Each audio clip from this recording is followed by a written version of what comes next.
If I know what I want, then I know what I get. If I go, they come with, cause they know I get lit. I'm a pro, not a myth, and my flow got some wit. Never slow, drink a fit. I get hype, I get lit. Here I go, I get lit. Here I go, I get lit. Here I go, I get lit. I get hype for the shit. Here I go, I get lit. Here I go, I get lit. Here I go, I get lit. I get hype for the shit. Right.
Ten more minutes. All right.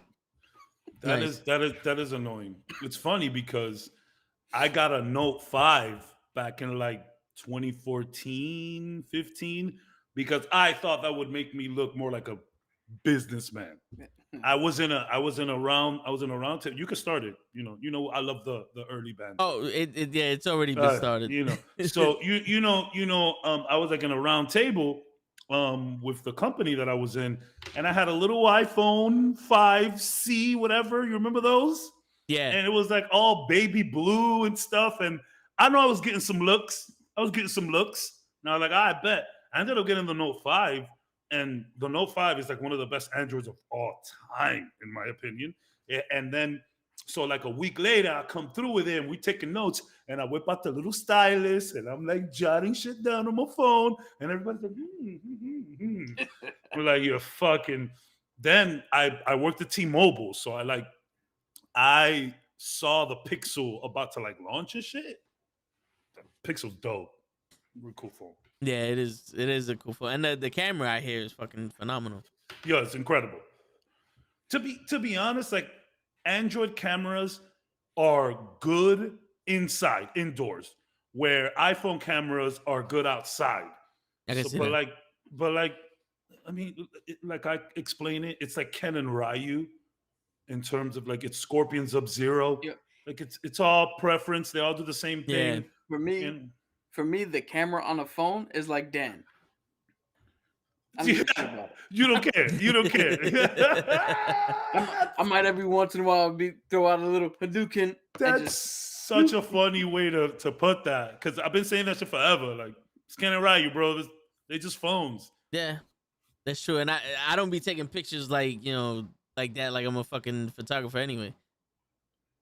Oh, I thought you would have said a photosynthesizer. No. I'll tell you this much: Bixby is a million times better than Siri. No, it's not. I think so. No, Bixby is. Hush your mouth. Bixby No. is the devil incarnate. Why? Because it has like problems, or because it talks too much? No, dude, my favorite phone. I haven't had this new one for long, but my favorite phone was the Galaxy 8. Galaxy was a good phone. And after 2 days, I searched how the fuck to turn Bixby off. Yeah, Bixby talks a lot. Fucking dumb. Bixby talks a lot, but I do like the language recognition that it has. Like, son, that shit was groundbreaking when I first saw it. You could take the Bixby app, you could turn on the camera, you could point it at a different language, and it tells you it in English. It's like, what? You just see it in real time. Like whatever the picture is that you're aiming at, it just translates it. I was like, and like you could hold up a Bigsby at a direction and it tells you all the businesses in that direction. I mean, yes, you could use Google, but Bigsby's very annoying though. I will tell you that. Bigsby does not shut up. I hear you, but it has really cool utility. It's kind of like show in this podcast. He doesn't Never shut stop. up. Never stop Yeah, talking. never Jesus stop talking. Christ. Fucking Word. show, bro. He's talking right now. I can feel him talking. This motherfucker. Let me put on. Lay, what's chat. going on, Lay? Oh, Lay, I thought you said you wasn't coming. Figured be better if I did this than not. Well, we love to have you, brother. You already know that. Yep. Facts. And I found a shirt that I didn't even know I had. Yes. It's pretty cool. That is a sick shirt. Appreciate it. It's funny. I'm looking and I'm like, yo, what t-shirt? Oh, the only white shirt I really have. By the way, I know I'm very late, but Punisher is incredible in Daredevil. Incredible. Yeah. I'm like, again, I watched the first couple episodes and then I stop and I'm coming back. Like, Daredevil is easily the best show that Marvel has put out. And that goes with Captain America Winter Soldier, WandaVision, Loki, Luke Cage. I think, Daredevil, and I'm not even like, I'm like episode 10, season 2. Yeah, I would agree with that. I would have finished, but Cobra Kai came out. Yo, It's true. did you finish Cobra Kai? I'm episode 8. I'm like, I think it's the last episode. Wait, no, I think it's 10. The All Valley tournament, they just started. Okay. So okay. they introduced everybody. So I think it's like a 2-parter. So I think I got one more episode. Okay. Yeah. Yeah. It's funny. The dude that's gonna play Blue Beetle is in the Cobra Kai. The kid, right? Diaz. Miguel, yeah. Yep. Okay. Which is sick. Yeah, that's dope. In fact, that monkey show is hilarious. Iron Monkey? I mean, a Hit Monkey? Hit Monkey is 10 out of 10. 2. I loved it. If you guys get a chance, watch The Bad Batch. I literally I started it at work today, and I got 4 episodes in, bro. And I've been watching The Bad Batch since. That's what I'm saying. I'm talking. I know you have. That's why I said if y'all get a chance, got no cappers in there. Oh, watch it. It's definitely. You think you would need to watch Clone Wars, but you really don't. And you get some Mandalorian hits in there. You know, some people show up, but it's definitely fun. Like, it's first of all, the main dude Hunter looks like Rambo. Yeah. I'm sorry, there's no other person, but this voiced by the same dude, the guy that plays Boba Fett. Continue. So he's Disney paid. Continue. You know what I'm saying? But it is fun. It is fun. It is fun. Actually, just watched the movies that made us about about RoboCop. Yep. Man, that movie seemed like a pain to make, bro. Jesus Christ. Motherfuckers was shooting shit without a suit. Yep. What? That show's so good, man. Right? I saw they did Die Hard 1. I saw that. I'm saying that's the one is like everything was going against that movie, just like Home Alone, and man, and it came up the way it did. Even Dirty Dancing had a hard that show's thing. so good, crazy. Man. That is a really good show. Hold on though, you not led to the bees. You guys didn't like Hit Monkey? Cap didn't. I watched the first episode. I didn't finish watching it, but Cap didn't like the first episode. Dude, give it a few episodes. You know that's the rule of all shows. No, unless not, it's Daredevil. not with me. If you don't grab me outright, I'm not gonna sit through the whole thing. I mean, you give it 2-3 episodes, bro. It's but what didn't you like about Hit Monkey? I thought that shit would be right up your alleys. No, the story's weird. It's not that it's weird. It's not that it's funny or quirky or anything like that. It's just it's not me. Not my bag. I hear you. Although it's like super bloody and gory, so I thought it'd be right up your alley, but super bloody and gory is nothing. That's other people. That's not me. You say you like horror movies. Oh, I do. But yeah, that's blood and gore in all horror movies. Well, most of them. I do not like Hostel or okay. Well, Saw is the only like torture porn. It's torture porn that I like. It is, but I don't watch the other shit because I don't like things that are just like over the top for the sake of it being over For the top. sake of it, yeah. Well, That's kind of what Hitmonkey feels which like. is that's what I was gonna say. That's why I like anime and Hong Kong cinema so much, because it's so exaggerated. Like slicing someone, brief pause, and then a fucking stream of blood, like just does it for me. That shit was crack. I love that shit. But Hitmonkey was cool. Bryce is really funny. He's annoying, but like I remember, like, yo, I know this. First of all, I had no idea that they You made didn't a know it was Hitmonkey. Jason Sudeikis? I didn't know. I had no idea about the show. So I'm hearing Bryce, and I'm like, that sounds mad familiar. Then I look it up. It sure is Jason. I was like, oh, okay. I enjoyed that show very much. I binged it in like 4 hours. Easy episodes, You know what- 26 minutes. You know what show that I saw only one episode, but I like and I'll recommend if anybody has Amazon Prime, The Tick. The original Tick? No, the new live one action? that it came out. Okay. I will give that a shot. It's funny because that guy was one of the Nova cores in Guardians of the Galaxy, the main Yeah. guy. Yeah, he's the one that calls him. He's the one with a bunch of a-holes. It's him. Yeah. He's the guy. Yeah, I looked at him. I'm like, yo, I know this guy. Guardians of the Galaxy. I guess Yo. I guess we should start our podcast now. Before we do, here's the funny thing. The only reason I reacted by saying that I've already seen Bad Batch is because we didn't do the intro. So my mind didn't connect you speaking to other people. I was like, it's still just us. We're still just chilling. Yeah. Hot mics. That was literally because you know what it is, because I got Disney Plus and I'm like, I'm at work and I'm like, damn, I should watch something. I go, wait, I got Disney Plus. Get the app.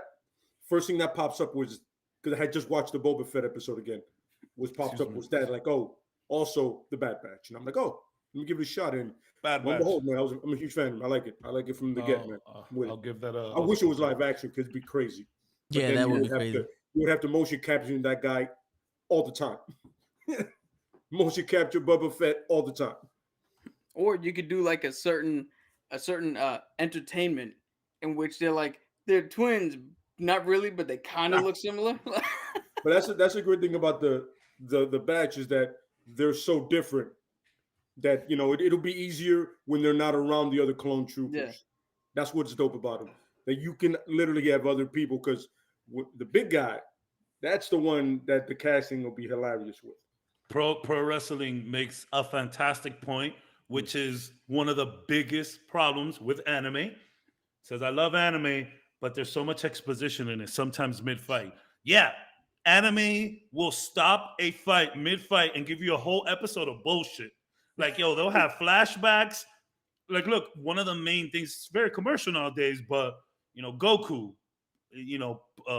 pumping up the spirit bomb. That shit literally took 3 episodes. Yeah. Like, how do you nobody guys do that? Nobody attacks him as he's doing it. Well, they were keeping them busy. Right. But A lot of the people a lot of the people he's fighting are arrogant. Like, I want to get hit by this shit. You pussy ass motherfucker. That's kind of the thing about Dragon Ball as a whole. Like, they want you at your best. They don't want you with one hand tied behind your back. They want you at your highest power. So that when they're charging, they're like, okay, do your thing. It's always that joke that if Goku were to fight Superman all roughed up, he would give him a sensu bean. Like, here, feel better. Take me on now. Yeah, that's anime, bro. You said One Punch Man. The one that I really like is Baki the Grappler. Baki is incredible. It's absolute bad shit that anybody's built that way. And by the way, the fact that his best friend's name is Ali and he is also a boxer, they didn't even try. The man looks like Ali. He has the same gear. Somebody made no effort to create that character. He said, I'm a big Ali fan. Boom, there it is. Bro, anime does that. Anime does that so much. Oh my god, they don't even try. It's obvious who that person is. You know what I mean? But it's strange. But I just like when they start fighting. I could care less about the story. That's one on Netflix we saw. We tried to watch that one. Oh, the weirdly huge brolic dudes. Yeah, he was in high school. He was like the best fighter ever. Yep, that's him. Yeah, you seen his father's back is an actual dragon's face, like a demon's face. It's batshit. There's another. His father does the same thing. He wants you to be at your best. Come at him, so he can kill you. There's another anime. I forget what it's called. That is, it's like Baki too, right? It's Kengan Ashura. King Ashura. There you go. So Kengan Ashura That's you know what that was? It's like, yo, you can copy my homework, but don't do it exactly the same. Exactly. Well, I mean, it does have a twist, but yeah, it's basically copying Baki, but it's corporate figures in Japan, and the way they settle disputes is that they bring their champions into like a kumite type setting. Yo, I'm not gonna lie, that shit is the fighting is dope. The main character, however, the more he gets hurt, the more powerful he becomes. There's actually some pretty sick fights in that shit. Yeah, it's I don't know if it's on Netflix anymore, but that's where I saw it. Really I think it's if you put Baki, that comes up right after. Like if you put a Baki, that comes up right after. Yeah, and it honestly, that one has more of an actual mixed martial arts feel because they do a lot of the mixed martial arts move. Baki is just straight. Yo, they're like this close from Hadouken. They're like, they're not that far from me. Look, and Pro Wrestling says, bro, they made a volleyball anime that's really good. Yo, sports animes are fantastic. Yep. They're different. What was the basketball one that I just watched? I forget. I know they have a boxing one, and that one's crazy. Like the boxers get souped up with armor to box. Yeah. Kuroko no basketball. That shit is actually sick. Oh, and the soccer one is good too. The soccer ones are good too. But if you put up soccer anime, you're gonna see it. Think of that Shaolin monk. Shaolin soccer, yeah. But in anime form. Yeah, yo, don't sleep on sports animes. Mm-hmm. Do not. They actually had a pretty sick basketball game for the Neo Geo. This like Japanese basketball thing. It's one of my favorite games of all time. I used to play that shit on emulator for hours. Yo, the series you brought up, Cabs, is still on Netflix. I just looked. It is perfect. Yo, Kengan Ashura. It's Baki ripoff, but it's really funny. Yeah. Like, this corporate dude's just underground street fight. It's hilarious. Yo, I got one for everybody before we officially start. If anybody likes food competitions, like watching Hell's Kitchen or shit like that, Food Wars. Food Wars. It's got a weird sexual thing in it. I don't know why, but weird sexual undertone to it. Yeah, it's right there. But it's fucking awesome. Hold on, let me look that up. And it's weird with a lot of animes when they do that, when they hypersexualize, you go. Well, it's anime. Yeah, you just go. There's something wrong with the people in Japan. Yeah, no, absolutely. Well, there's not enough women in Japan. There's a place where they have used panty vending machines. So they actually talk about that. I don't know what it was. I think, it was this like sexual, I think it was sexo urbano. No, that's older. But it was some shit like speaking about like sex in other cultures. Mm-hmm. And the reason Japanese folk this is how they stated it. I'm not making this up or whatever. The reason they're so out there with all of those, because you can go into a clothing store in Japan and then the bottom floor is just all hentai, porn, disgusting stuff. Though the reason they're so out there with it apparently is because their personal sexual lives are very chill, like where the wives and the husbands, they don't really touch much. There's not, I love you. There's none of that. So they get their stuff outside where a wife would go do her thing with there's tons of places in Japan where you can go and just hang out with a host or someone just showing you a good time. You're not fucking, but you're going to the club, and there's been doing that in Japan forever. They're just someone to hang out with. So the wife will go do her thing, husband will go do their thing, but then when they come back to the crib, there's just nothing. That's how they explained it in that show. I need to find the name of that show, but that's why they be out there like that. To be honest, I don't think they're weird at all. I feel like we just have sticks up our asses. Word. That's what it really is, And it's funny because we're over-sexualized here, but when it's not American, it seems taboo. Bro, everyone around the world eats ass. Okay? Dude, taboo. When you're watching an anime and they're doing fan service, as they call it, and then 15 minutes in, you're like, oh shit, wait, no, this girl's in high school and she's not even a senior. That shit gets weird. that shit gets very You don't know weird. how many animes I started watching, and that shit happened. I'm like, nah, turn off. Find another show. Yeah. No, I don't do that. I remember the first time I saw animated tits was the first time I watched an anime. I was 7 years old. It was 1992. I just put my age out there. It was Thursday. It was the Street Fighter anime.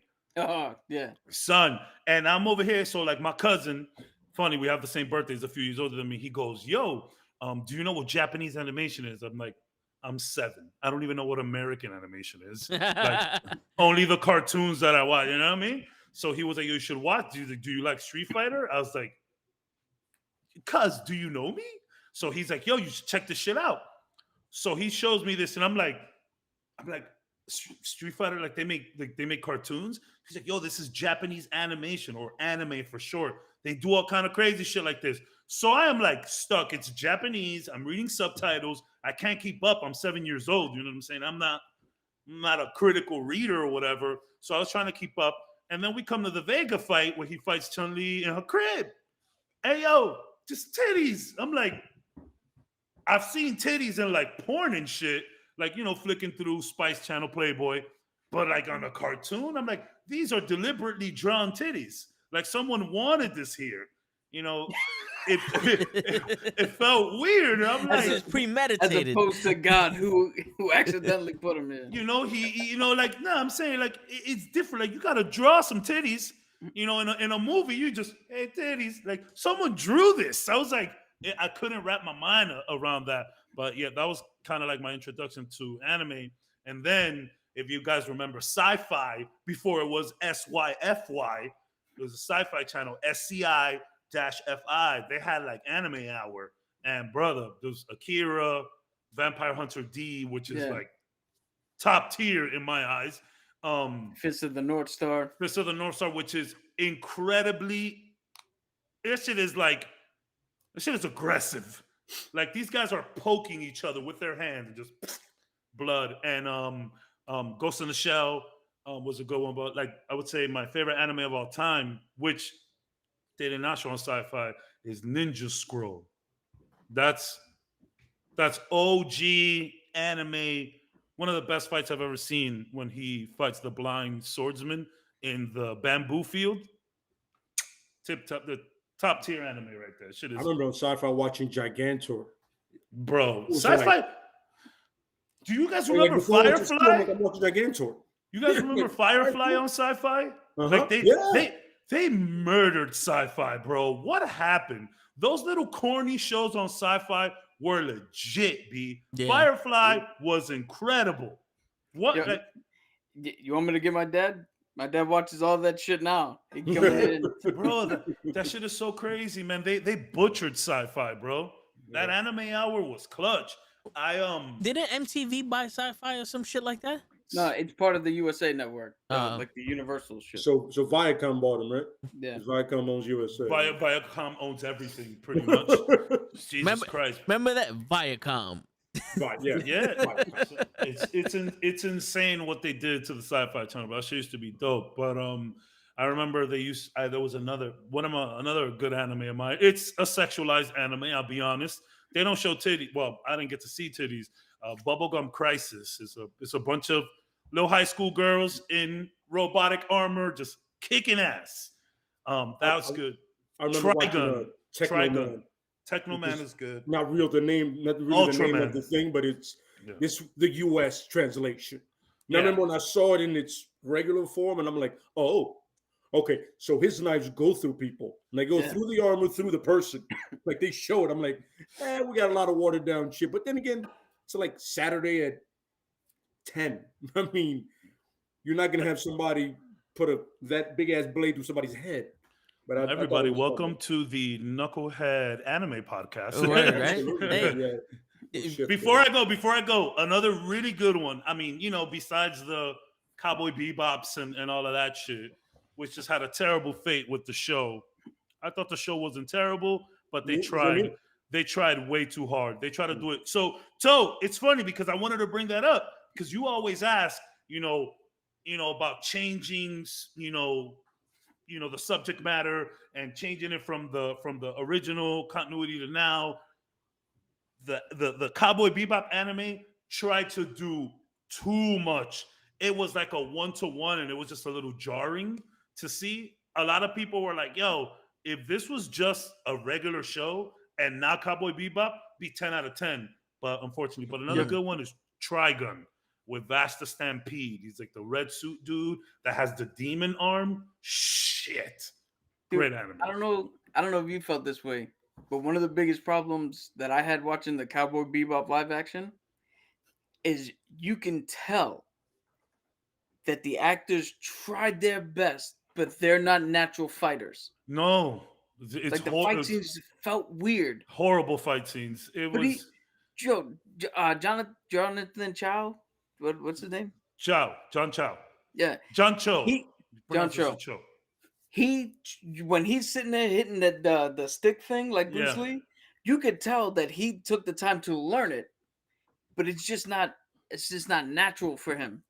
It doesn't look natural. It's not like Henry Cavill doing Geralt. Like that shit looks good, Or that dude that's playing Shang-Chi now. It looks it came off very like that. You saw, you know what I'm saying? He put in the work in a half.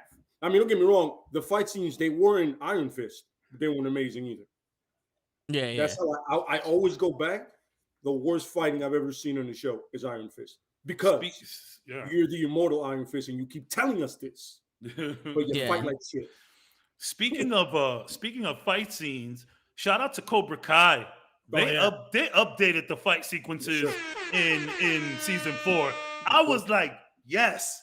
Where has this been? When I don't mean to spoil, but when Johnny and Danny LaRusso, actual bully, when the actual bully, let me tell you, and his daughter and his son and they're all bullies. The LaRussos are horrible people. I've been saying that shit from since 1985. Well, I haven't been saying it since then, but they're horrible people. Even the son, we got little Miles Morales coming in to Cobra Kai. That's the first thing I thought of when I saw him. Like, Miles Morales.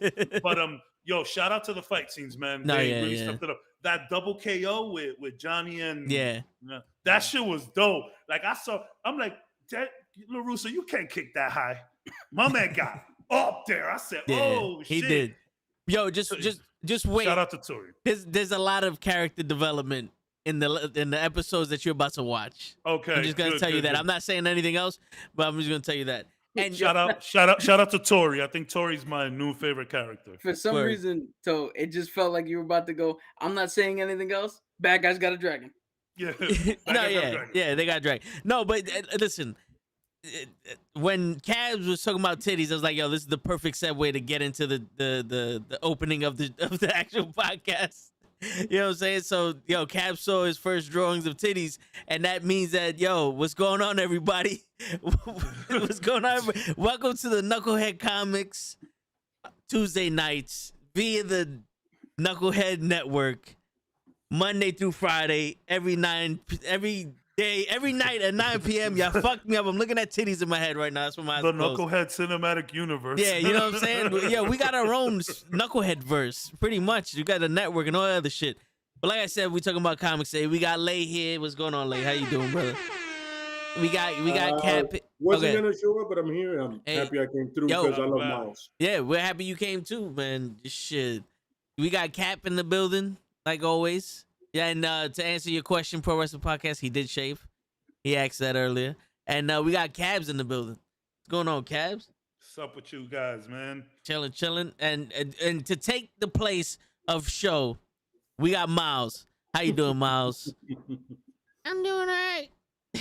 Oh, man, we got Miles up in the building. Yeah, we got Miles. He can't. Don't do that shit. He can't show up. But we recorded some lines. Word, you know what I'm saying? Recorded some Miles lines. Shout out to Miles. He can't turn invisible. That reminds me of the movie. You're right. Hey, man, this whole time I thought you was black, man. You gotta be a black Spiderman. Yo, for real. I think that's what we're doing this episode because that's like literally my favorite line. One of them of Spider-Man No Way Home. Here's the funny thing, though. I thought he was black. It was Here's like the funny thing. Everybody cheered. Even I did. I was like, oh shit, when they said that. But we forget that in Homecoming, in the first one, he spoke to Aaron Miles, and then Yep. Aaron Miles he spoke on the phone. He was like, Miles, sorry, I can't come I right can't now. make it. Yeah. So he already exists in the MCU. Just Yeah. throwing it out there. The cooler uncle is definitely Mahershala Ali in the Spider-Verse. Oh yeah. Way cooler uncle. I mean, I got none. 100%. I like Atlanta ATL, the show that Atlanta. You know what I'm saying? And I'm a fan of Daniel Glover, but come on, man, it's Blade. It's Blade now. Daniel Glover in Yeah. Community. Daniel Glover in Community. He's kind of Yeah. dumb, but he's pretty funny. Yeah. And I think he's really good in Atlanta as well. Um, He's an my eccentric favorite- dude, but he's really Yeah. funny. My favorite thing in the Spider-Man movie, just to kick it in there, is Willem Dafoe was absolutely fucking terrifying. Yeah. Yes. Holy shit! And then he made it clear that he wanted to do his own stunts. Was not aware this man was that fast. He was looking nimble, bro. He was looking Yeah, good. man. Yeah. Yo, when he did the spine buster and the power bomb, I said, Yeah. "Hey, Batista invited to this party today." What's going on?" through a floor, Yep. which was sick. I was And I like, like yes. him with the hoodie and thing better than the mask. Yeah. Well, He was more yeah. menacing with that look, you know? They were trying to make him look a little bit more OG without disrespecting Raimi, which was because when that suit Going on, came out, Flocka. it was controversial. Yeah. Oh yeah. Cap, With I the know you phones? remember the With the controversy phones? with Yeah. that fucking Green Goblin suit. I was like, what? First time I saw it, I was Like, hold waiting up. for Rita Repulsa to be like, "Make my monster grow." This is Yeah. true. This is Yeah. true. This He is looked like true. Lord Zed. After Lord Zed was a badass though. He was. And Lord My Zed man was was all- naked. Always on the throne, yeah. bro. The only thing he wasn't doing on the throne is that like king pose. Kings Yeah, are always yeah. on the throne looking bored. Why is that the suggested pose for kings? I don't want my king to look uninterested. Every king is just Yeah, it's funny. every Colan's time a first king pose is the yeah, they're all like bored. Yeah. That is like a king thing. No, Even see- in speaking of anime, in Attack on Titan, the first season when they did the ruse for the Mhm. king, he was just they're all bored. That's weird. It's not that they're bored. It's just Heavy lays the crown, so they're Oh. all trying to like hold their head up. Yeah. Word. Take And the shit that reminds me of Luke Cage with Cottonmouth. That great symbolism with the Biggie thing. Yeah. I was like, yo, first of all, amazing villain. Second of all, I don't know who decided to kill him off so fast. And if you haven't seen Luke Cage, I'm not spoiling shit because it's been years. Word. Right. I mean, Yeah, has yeah, been yeah. a blade, so we can't. Now that's a good segue. Biggie Yeah. Smalls into Absolutely. into Miles Morales and into the Spideyverse Word. and all of that shit. That's what we're doing today. We talk Yeah. about Miles. Yeah, all right. So let's get into it. The first thing I want to talk about is the uncle. But Mhm. when we talk about his uncle, we have to mention that there are multiple universes in Marvel, right? We have 616 is the main universe that everybody grew up on with the normal Captain America, Spider-Mans, and all that other stuff.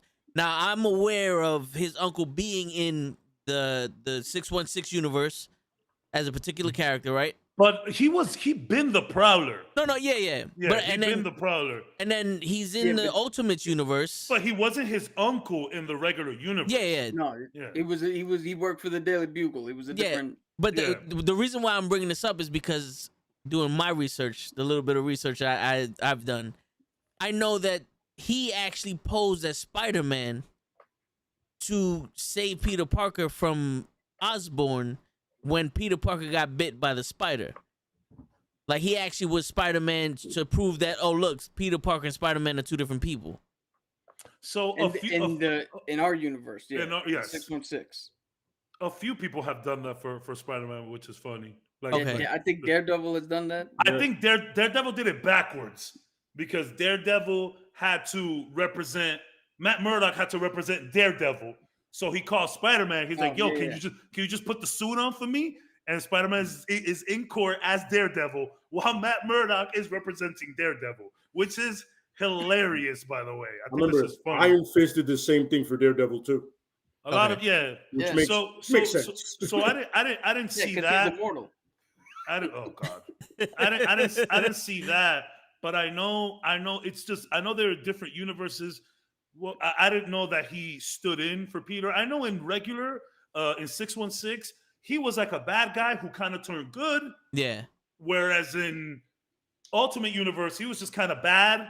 But like, obviously, he had a soft spot for Miles. And I know in it's his fault that Miles gets bit.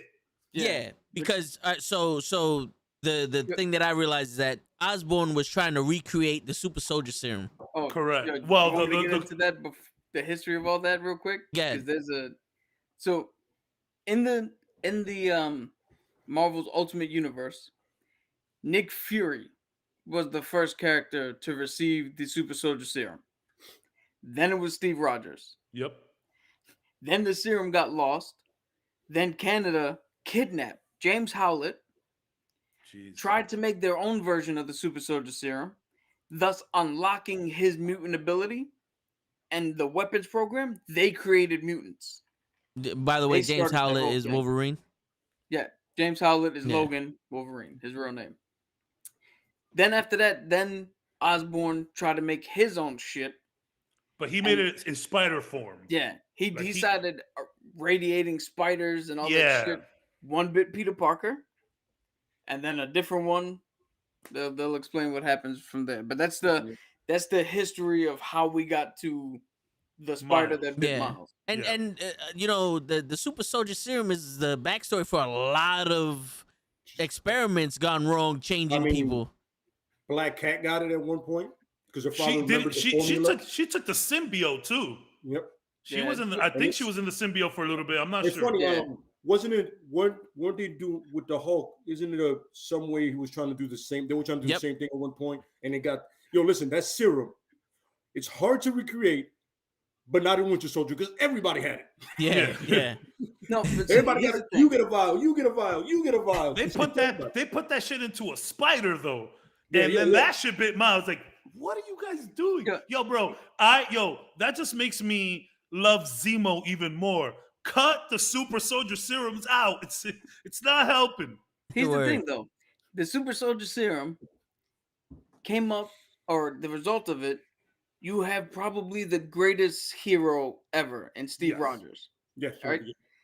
So everybody is trying to create the greatest hero ever. Yep. But they can't, not only because the formula is, hard to reproduce, but Steve Rogers is very specific. Yeah. It takes him and him alone to get that result. Mm-hmm.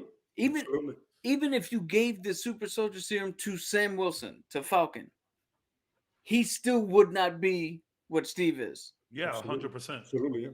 So probably the closest thing though. Everybody keeps missing is they're missing the person. Yeah, that's the key ingredient, the individual. And you know what I'm saying? Everybody like, but ours is an asshole. Well, because he always was an asshole. Yeah. You just made him a strong asshole at this point. It's like when people say, he's when he drinks, he's kind of an asshole. Nah, he's always an asshole. No, It's just when he has a couple drinks, and not anyone specifically, but when a person drinks, they show their true self. They said in the movie perfectly, just a good man. That's it. Yeah. Not the perfect soldier, but a good man. Which is like everything else falls into place though. Good man, perfect soldier. Yeah, that Soviet Corps did it to everybody. He was like, listen, man, I got to decide my fate, bro. I can't let the government point me. They did that shit before. Look what happened with Hydra. Literally last week, look what happened. All right? Comics are ridiculous. Comics are so ridiculous. Planes, taking out aircraft carriers in D.C. By the way, where's Damage Control? And by the way, I wish they would have done that TV show. They were going to do a Damage Control TV show. Yeah. I wish they would have done it because it's supposed to be a comedy. It would have been hilarious, bro. Yeah, that would have been hilarious. Especially the way they were doing it for Spider-Man Homecoming. Yeah, that's the thing is, One sec, y'all got a call. Hold on. Yeah. I was just like, damn it, man. I was all for it. When I saw the cast, I forgot who was specifically in it, but I was like, make it happen because it's true. Yeah. I mean, don't get me wrong. The Avengers saved New York City, but what about all the shit afterwards? I can't park my car downtown now. Word. You know what I'm saying? It's a fucking massive alien ship. I'm like, my key is somewhere down there. It's under this. Yeah. What the fuck am I supposed to do with this? You remember that building that was up there? Yeah. Now it's down here on top of my fucking key. That's what I'm saying. And it's funny, I just finished paying it off. Yeah, You sure somebody's motherfuckers. gonna believe this Dude. shit? I want to throw this out there. This is why we need Deadpool to not have his own movies or anything, but just be sprinkled into Yes. movies. Because how funny would it have been to do a scene with damage control and some dude's like, yo, my car's under here. And Deadpool just rides by playing Who's Gonna Drive You Home? See, yeah, exactly. Yo, I just came into that, and that sounds like a great idea. I am sorry, guys. I usually don't answer the phone, but that was my Hey, son. it's all good. It's all good, bro. Yeah, that was my son. And it's funny, I read a review about Peacemaker, and apparently it's like Deadpool, but on roids. That's exactly what I've been I'm hearing about that understanding shit too. That might be Cap, and it might not be your cup of tea, but if you like Deadpool, you might want to give it a shot. Well, You know- I like Ryan Reynolds. So No, I get it. him as Deadpool. But apparently, and this is the told too. Apparently, John Cena goes all in for this shit. Yeah, Like he really like the character. Like James Gunn somehow got something out of him. I'm saying what I read. No, I hear you. So listen. I was just on the Pro Wrestling Podcast's show. We was talking about John Cena. Yeah. Still a bitch. But I was thinking, since Boba Fett is like a half-hour show anyway, on Wednesdays, when it starts, we can incorporate Peacemaker after Boba Fett. So we can watch the episode of Boba Fett, then watch Peacemaker. We'll do a little review on all that, and we'll do it that way. You know what I'm saying? So Sounds yeah. good. Yeah, sounds good. Yeah. Okay. So it hasn't started yet, Pro Wrestling Podcast, but No, it hasn't started yeah, yet. No, I think This the is like 13th, right? Or some shit. Yeah, it was a comic book the show, and Yeah. Chris was just talking about it, and I was just like, you know what I mean? I'm gonna watch it for the culture. Yeah, I hear you. I hear you. And I mean, he's getting hugged by Eagle. How stupid is that? All I'm saying is that one thing to take away from the show, even before seeing it, is the level of hype around it. There is none. Yeah, So that usually leads, like, Hawkeye. Hawkeye was a beautiful surprise because no one had any expectations. Oh, they're gonna do a Hawkeye show. That's cool. And like, it was great. It was great. It's one of those, like he perfectly said, it's a pleasant surprise. Yeah. And it's funny. I really enjoy the fact that I had to wait for the next season, the next episode. I missed that with binge watching. I'm not gonna lie to you. I missed the fact that I'm like, I can build anticipation for, like, yo, first episode, what they got next? Yeah. Oh, they're arrows now. I prefer what's happening now, and you're like, Yeah. I prefer to watch shows like that. So like invoke discussion at the days leading up to the new one. So now you have a better understanding. Yeah. That's kind of like I look, if you like watching them all at once, cool. But like, I think that's one of the problems with The Witcher that just dropped. Yeah. Like The Witcher expects you to know so much of the lore and the history, and then giving you 8 episodes, an hour a piece, back to back to back, you miss out on a lot of cool stuff. Like The Witcher season 2 has some fatal flaws that I hope they could return from.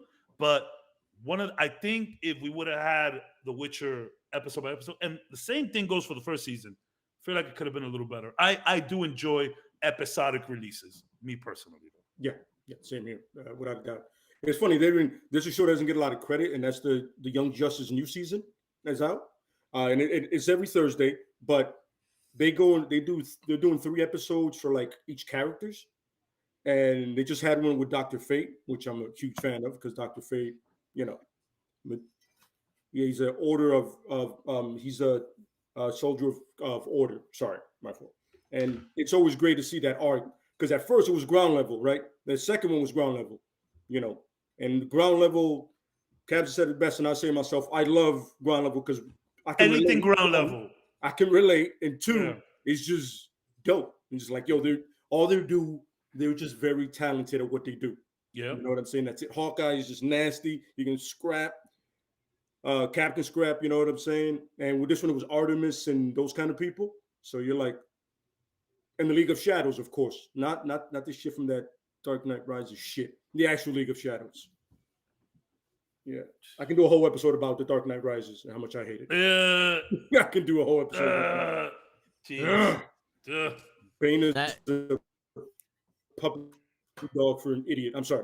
That's real. I hear you. We could get into that one week. Fuck it. But all right, let's get back to the uncle real quick. So yes.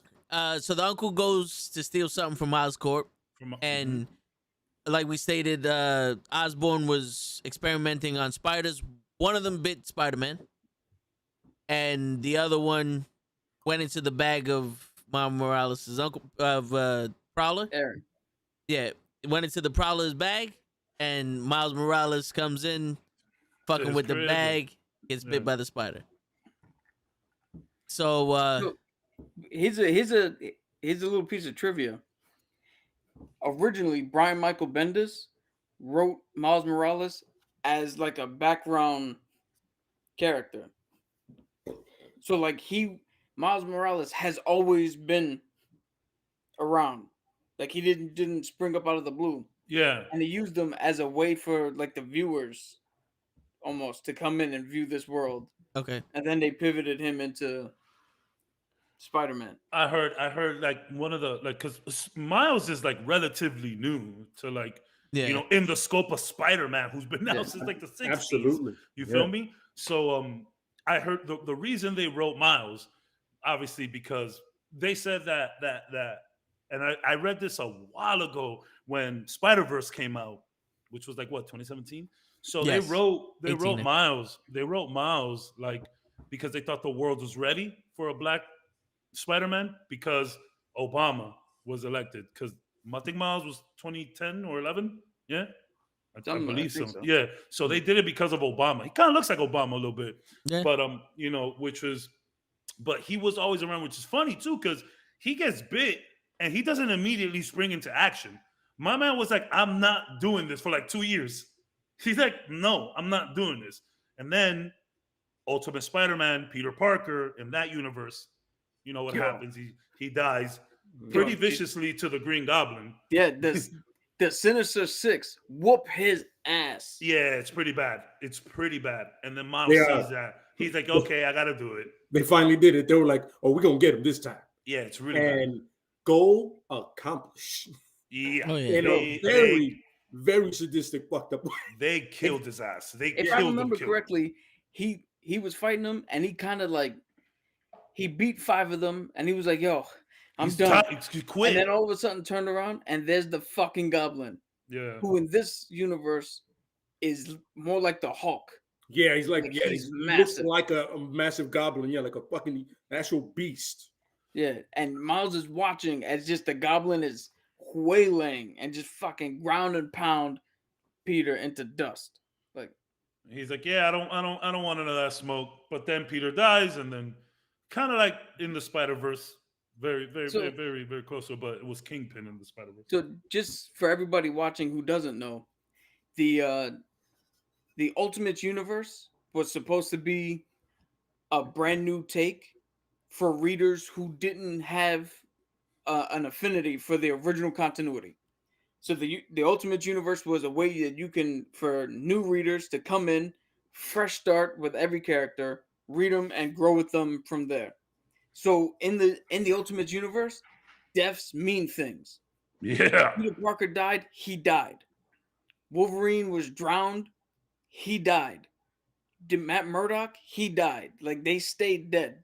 They didn't come back or anything like that. It's funny because Ultimate Universe is, in my opinion, a lot closer to the MCU. Not how dark it is, but like Nick Fury is everywhere in the Ultimates. Yeah. It's funny because they're Avengers in that universe called the Ultimates or Ultimate Avengers, something like that. So, but Nick Fury the book is called The Ultimates. yeah, Nick Fury is everywhere. He is like he Shield. So okay, and I'm sorry, you know we jump all over the place, but so when Peter dies, Miles is like, all right, I got to do something, and he uses a costume, Store-bought costume, yeah. store-bought costume, and he puts the knee pads on and the shoulder pad, which is I like that costume. I think it's fun with the knee pads and the shoulder pads. So then, while he was doing his thing, Ultimate Spider-Woman, which has one of the best costumes in all of Spider-Man, she reminds me of Scarlet Spider, but the Kane version in red. Yeah, it's just sick. She kind of looks like Carnage, and the black symbiote together. It's Yeah. her hair is yo, son, she looks incredible. So she's like, yo, I get it. You got powers, but you can't be going around wearing some older superhero's costume. You bugging, bro. So Miles, like, yo, like, I'm just trying. But then he helps her, I think, defeat Electro, if I remember correctly. Yeah. I did do some research. And then she's like, you good. But later on, when Fury gives him the okay, then they make him the suit that you guys see, the black and red one. Yes. Miles didn't even have web shooters. Yeah, he got that from Aunt May and for once Aunt May and Gwen, when they gave him, they were like, okay, you're good. We believe you could be Spider-Man. Aunt May gives him the web shooters. My man was walking around no web shooters for like 6 months, just kicking ass. No web shooters, couldn't swing, nothing. And I was like, that's interesting. But yo, fun fact though, he also in the cartoon movie, he does meet Peter Parker from another universe that trains him. He does, yeah. We'll No, get to that, yeah. it's very similar. Captain America also trains him, even though Cap doesn't really like him. So yeah, Cap I think Cap 616 doesn't like him. So he teams up with the Ultimates in the Ultimate Universe, and then he learns from them. And then Cap comes like, all right, I'll give you that. And then it all culminates with Peter 616 going into the Ultimates. Like, all right, I see you, brother. Which is what happens in the Spider-Verse. Yo, yeah. The first time, a lot of fans hate this because the first time our Peter Parker goes into the Ultimate Universe, he meets Miles. And he's like, dude, what the fuck is going on? So he attacks Miles, and Miles beats him. And a lot of fans were like, yo, how the fuck does this kid with no training, because he hadn't been trained yet, beat Peter, who's been doing this shit for years? It's the venom power. Like, when he gets mad, that shit pops off. Yo, and I think he used the venom power. So, real quick on the difference of powers, what Miles Morales can do is he's got the superhuman strength, the speed, and all that shit. He can cling to the walls like a spider, but he's got camouflage, so he can turn invisible. He's got the Venom Strike or a Venom Blast. He's got a bioelectric thread from his fingers, so he can basically like a taser. He can just tase people, which also affects Electro. Strong enough to hit, strong enough to like knock him out, like Electro. Yeah. Oh, he's got the spider sense like everybody else. I think his is more heightened than everybody else. No, it's weaker. No, his is weaker because he only gets a small vibration and immediate danger. His spider sense is not as strong as Peter Parker's. And then he also, besides the web shooters, he's resistant to injuries. So it takes a lot more to hurt him. Okay. And his suits are also like apparently like better made so that they can camouflage with him and to withstand bullets and shit too. So he's pretty strong, man. He's pretty strong. That's how we beat Peter. Is he got close enough to shock him, and he knocked him unconscious, and then took off his mask and was like, "Oh shit, this is Peter Parker. You're supposed to be dead." Yeah. And Peter's like, "What the fuck you mean? I've been alive." Bro, Spider-Man been jumping around the multiverse forever, bro. It's crazy. It gets really convoluted with all of that shit. It's a little hard to keep up. I'm be completely honest, but you know, Miles is just a good time. But it's funny though, like he was having a really rough time, like being a hero, bro. Like it was not working for him. He's a little regular kid like us. Like Spider-Man was a regular kid, but this is a regular kid that has to go through a lot because of the color of his skin and things like that. So, you know. Plus, I think he was younger. He was 13 when he got bit. Like Peter was like at least 16 or something. Or like 14. Yeah, and I think Spider-Man was like 15, 16. One of the things I want to get into is the difference in the origin of Miles Morales and Peter Parker is Miles Morales has both of his parents. Yeah. They're both alive. It's not like they copied Peter Parker's thing. And also, his At the time, uncle the they're alive. Prowler. Yeah, his uncle the Prowler was trying to train him when he first became Spider-Man, and was taking advantage of him. Yeah. Now you he guys, found out. yeah, you guys want to get into that part of his story? Sure. So his uncle his uncle finds out, kind of like in the movie and in the game, really. Like his uncle kind of like notices a few things and shit. So yeah, he tries to like recruit. It's like bro, come work for me. Like you're incredible. And he's like, nah, chill, I'm not gonna do that. And then he was like, if you don't do it, I'm gonna tell your dad. So that's the thing. His dad is very Zemo-ish. His dad does not like heroes at all, which is why he didn't want to tell anybody, including his dad mostly. Like his dad just don't mess with him. So that's how Prowler was like, yo, come work with me, or I'm gonna tell your dad. So he does start to work with him. He does it. And then some shit happens, something goes awry, and some shit blows up, and Prowler is dead. Which is what I saw. So I heard that he found out that Prowler was trying to use him because Prowler put him onto this Mexican gang or this Japanese gang that he was knee deep in, and they got into a fight, and that's what may have caused his uncle to... Something blew up, because something always blows up in comics. Something blew up and he's done. Yeah. Something always blows up. Yo, how weird is it, the connective tissue between Peter and Miles, that their uncles, who they're close with, have to die? Yep. Yeah.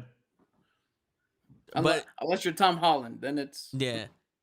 Then it's Mama.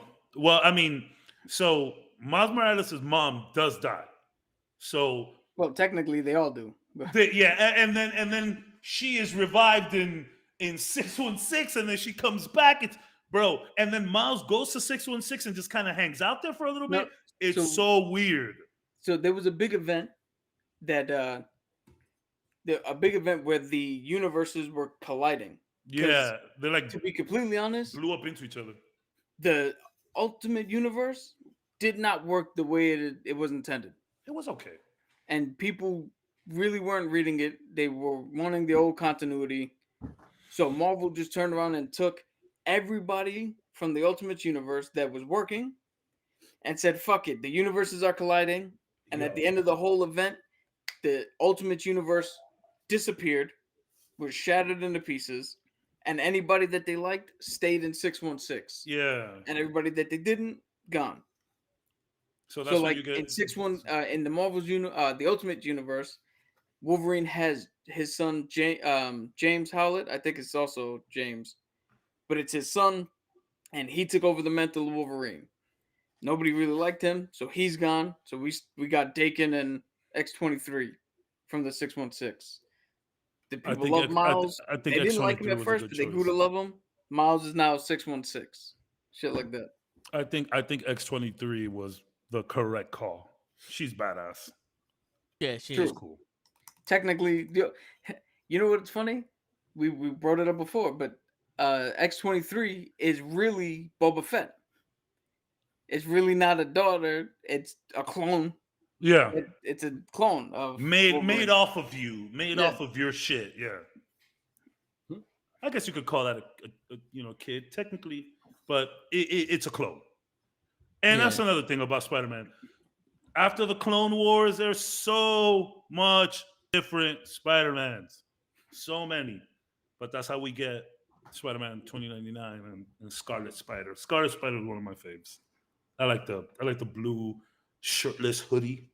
And then when he turns into the red Scarlet Spider, shit. I did enjoy that. Like I remember a lot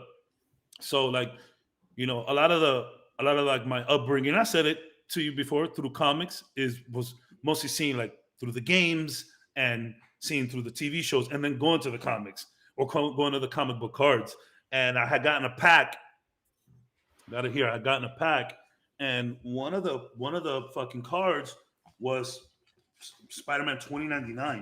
And I was like, what the hell is this? And bro, I think I was like 11, 12. Internet wasn't readily available, So I used to do a lot of my searching in the libraries. And back in the day, libraries used to carry comics. I don't know if that's the same deal. I have not gone to a library since I got high speed internet. But Word. this was the card. I saw that shit and I was like, yo, who is that? That's Spider-Man 2099, baby.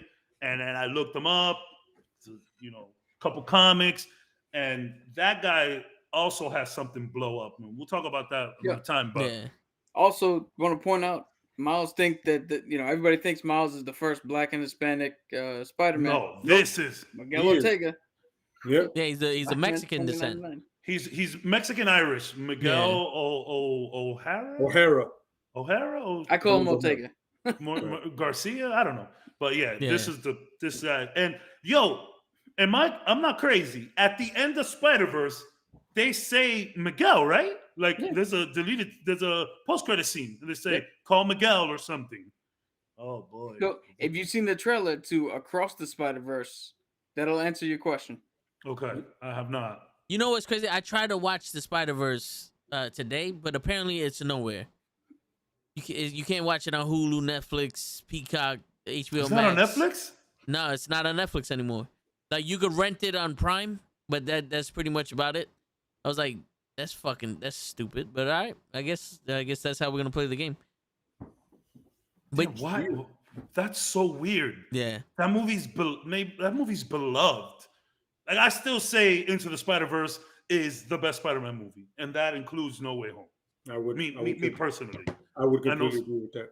It's just that is the. I know a lot of people have their things that it's animated. That doesn't bother me in the slightest, and it is just a perfect movie. I don't think there's anything wrong with that movie.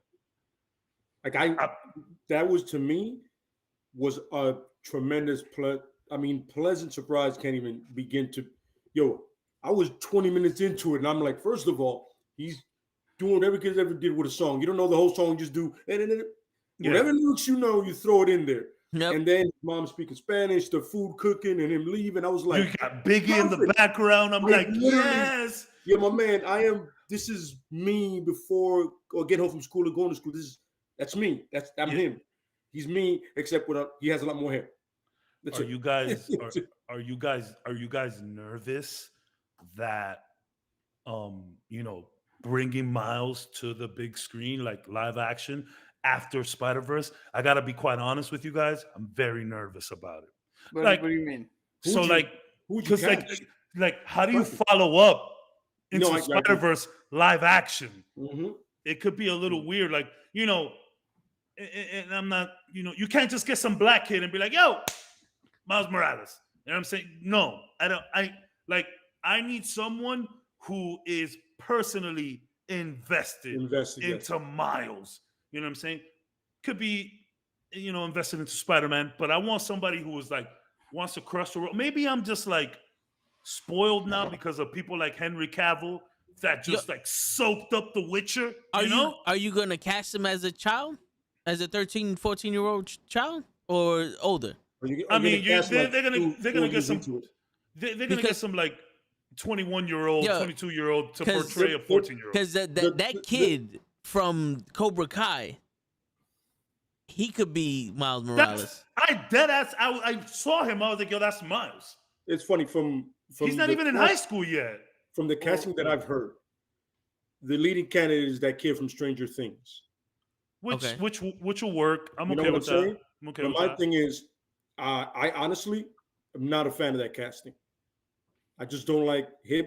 Whatever it is about him, I don't get Miles Morales. I don't get that vibe from the kid. You know what I mean? It's an easy pick without thinking about it. Exactly. And yes. I hate to keep bringing up The Witcher, but when they were casting, and I don't know if you guys watched The Witcher yet. Yeah, we watched. But when they were casting Vesemir, there was a rumor that it was Mark Hamill, and I'm like, yo, the only reason you guys are hyped about this is because he's old and he's Luke Skywalker. Cut it out. That is not Vesemir. I can tell you right now, he's not Vesemir. I can tell you that personally. So so that's the thing about that kid from Stranger Things. When Into the Spider-Verse first came out, there was a lot of fan pictures and fan trailers and shit like that they're like, oh, look, Miles Morales. And that's exactly my point. You can't just pick some black kid or some black Hispanic kid and be like, yo, that's Miles. No. Agreed. No. Please Yeah. don't. Especially after the portrayal of Miles in the video game, which was also incredible. So it's like, and again, if there's something that the real question is, the MCU would do Miles, not Sony, right? Right. Miles is Okay. in the MCU. Yes. Okay. Perfect. Because Well, Miles is in the MCU / Sony. yeah. He's not Like, solely owned by the MCU. But so that's what I'm saying. So it's like, if it's the MCU making a casting, they've done it time and time again, where they just know how to pick the right people. It's 98% of the time, I would say. I still think Brie Larson was an okay Captain Marvel, but some people do not feel the same. I say they have made up with her. They made up with Kate Bishop. Casting. Oh yeah. Seinfeld. They made up for Captain Marvel. And with Shang-Chi. Right here. Oh yeah, Shang-Chi, of course. And Right with here. Shang-Chi. Oh yeah, and the Mandarin. The fact that it was actually Asian. Good job. But right now, Mr. Negative, here we come. Fuck Captain Marvel. I get it, but regardless of that, like no, but and honestly, I hope they like Kamala Khan, they actually got someone of that descent. Yeah. See how easy that is? I've said it before. I'm okay with the racial swapping. I'm okay, but there's some characters you don't do that. Like, we couldn't get a Mexican Black Panther. We couldn't do that. Yeah, you know what I'm saying? Miles Morales. If you make Miles Morales white, I will boycott the MCU. Yeah. I'm 100. Yeah. I'm not even kidding. Hold on. I will stop watching the MCU. Why can't we get a Mexican Black Panther?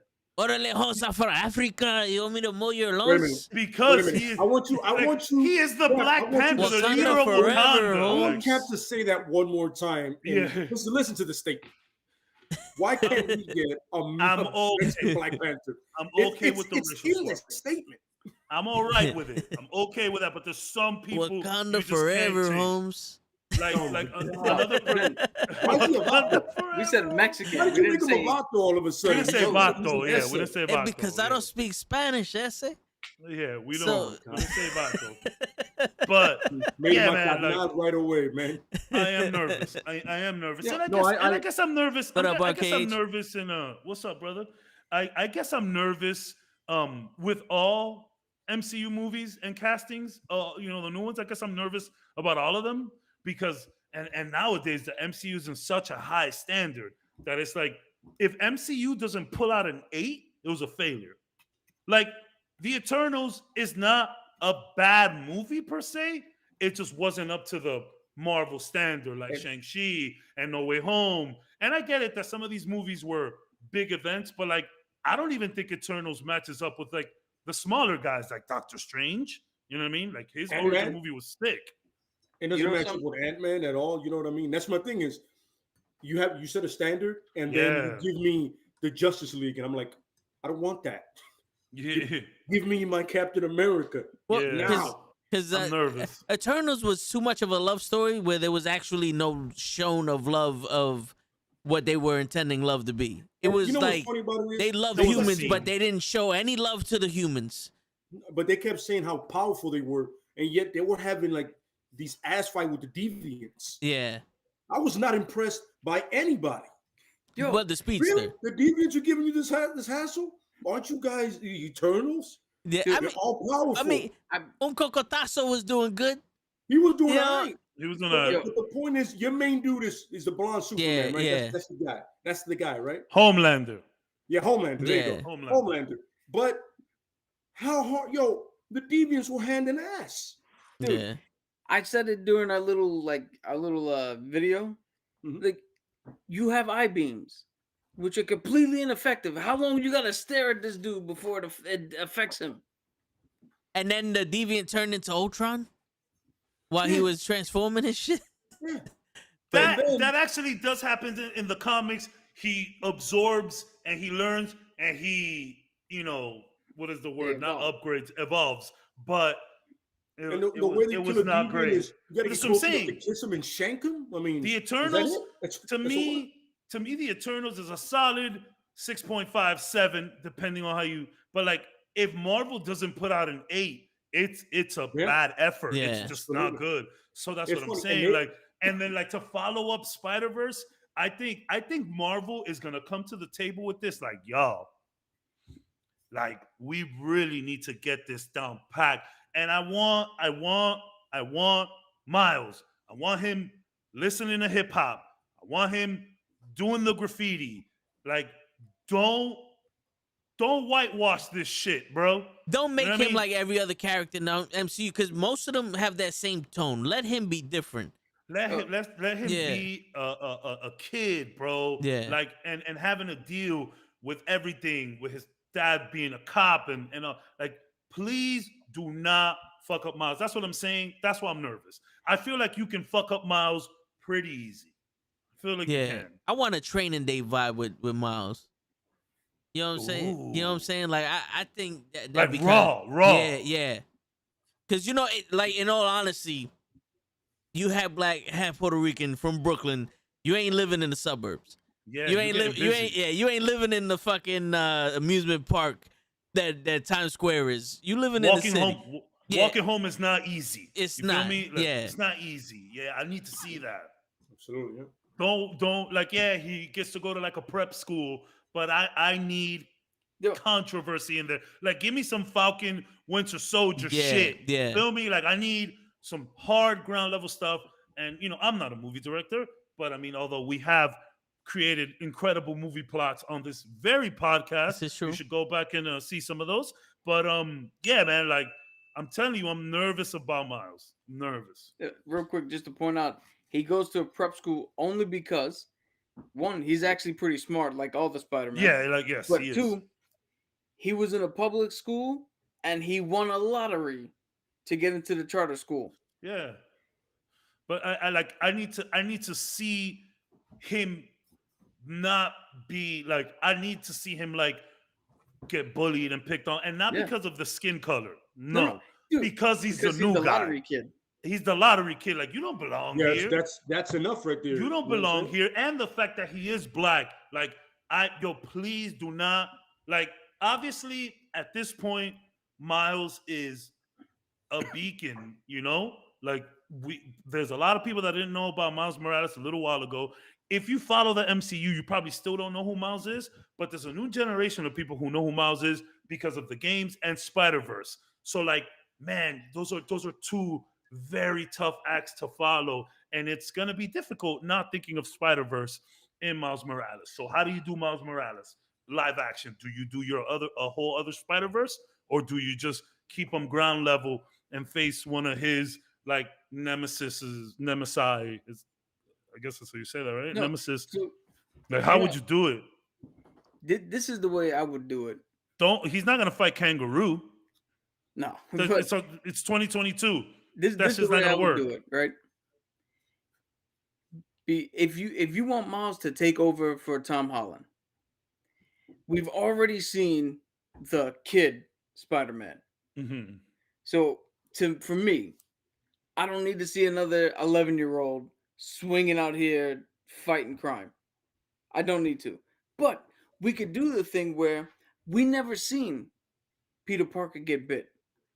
He Like just Civil says he got Civil bit. War. Like Civil War. Yeah, yeah.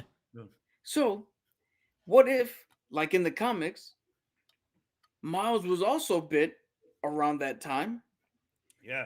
but he's been chilling because, like you said in the comics, he doesn't want to do this. He actually was grotesque at being at risking his life to be a Yeah, hero. he was not trying to be a hero at all. So maybe so then you think that maybe we start off Miles like after Spider-Man is like dead and like he meets Aunt May and Gwen?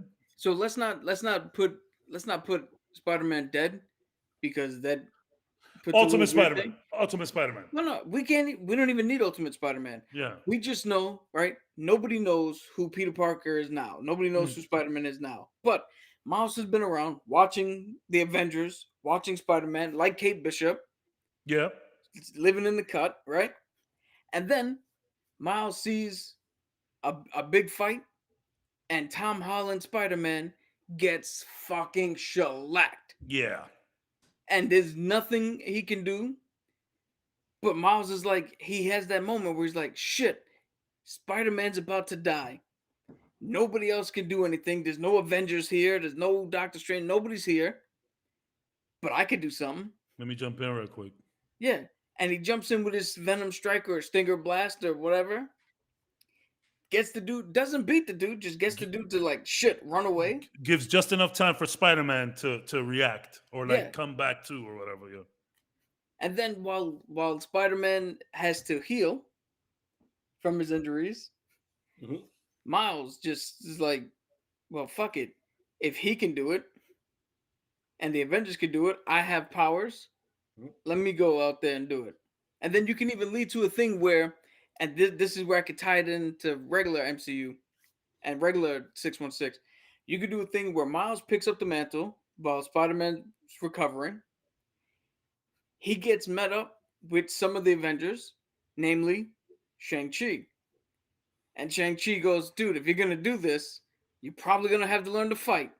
And we get the teaching of Spider-Fu to Miles Morales. And that's a fact. That's a fact that it would be awesome because a lot of people know that. Like when I started reading Shang-Chi, I saw that and I was like, because first of all, Spider-Man has never beaten Shang-Chi one-on-one. Either it's Cap. You're like, I mean, he is the immortal Iron Fist without being the immortal Iron Fist. Yeah. You know what I mean? And it's perfect because Shang-Chi in the comics sees the way he moves Spider-Man. He goes, okay, so you're pretty much just wushu. He goes, what's wushu? I'm about to show you. This is wushu. And he goes, you're acrobatic. It makes perfect sense. And little Taekwondo throw in there, and we have Spider-Fu.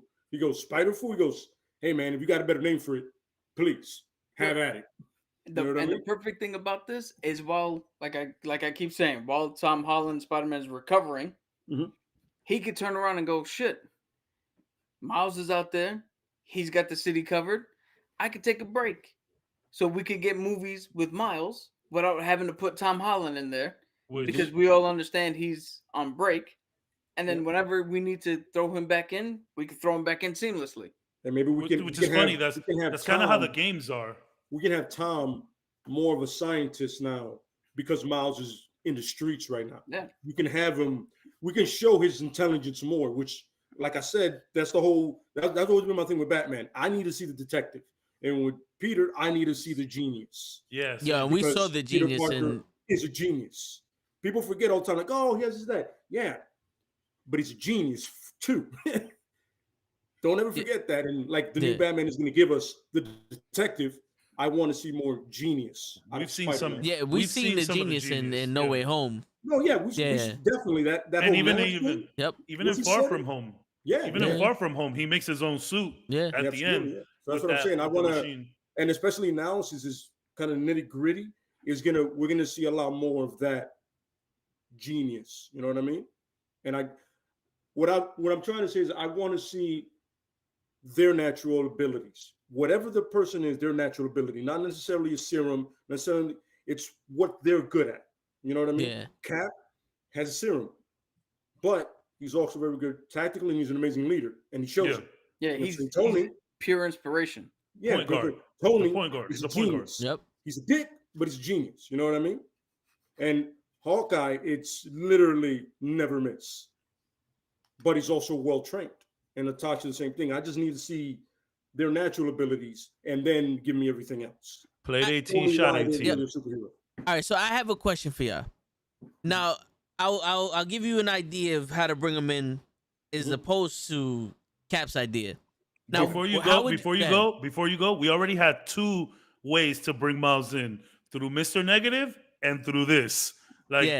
We're gonna make a third one, and then we're gonna pick the best. All right, so the Mr. Negative one, I really like that one. I'm a real fan of that one too. My way is not only an introduction of Miles Morales, but an introduction to the Fantastic Four. Oh, now Miles Morales gets bit by this spider also, but not at the same time as Peter, at an older age. Mm-hmm. And once he gets bit by the spider, his mom sees him getting sick, more and more, because it doesn't happen overnight for Miles as it did for Peter. Mhm. this is like over a couple of months of him adapting to this spider, because this is a different spider. It has Mhm. so many different, abilities in it, Properties. right? So the mom goes to the doctor, and no one can handle this. Like, they don't know what the fuck's going on. As Here a comes Puerto Rican mom would. Yep. Here goes Reed Richards. I believe I can save your son. And he realizes this isn't a sickness, this is a mutation. Ooh, that's actually sick. I And like this. and he starts going, hold on, wait. We're not trying to cure him. We're trying to detain the mutation in his body. So they start seeing his abilities and they start training with him. And he becomes a member of the Fantastic Four. You want to see Doom so bad. Yeah.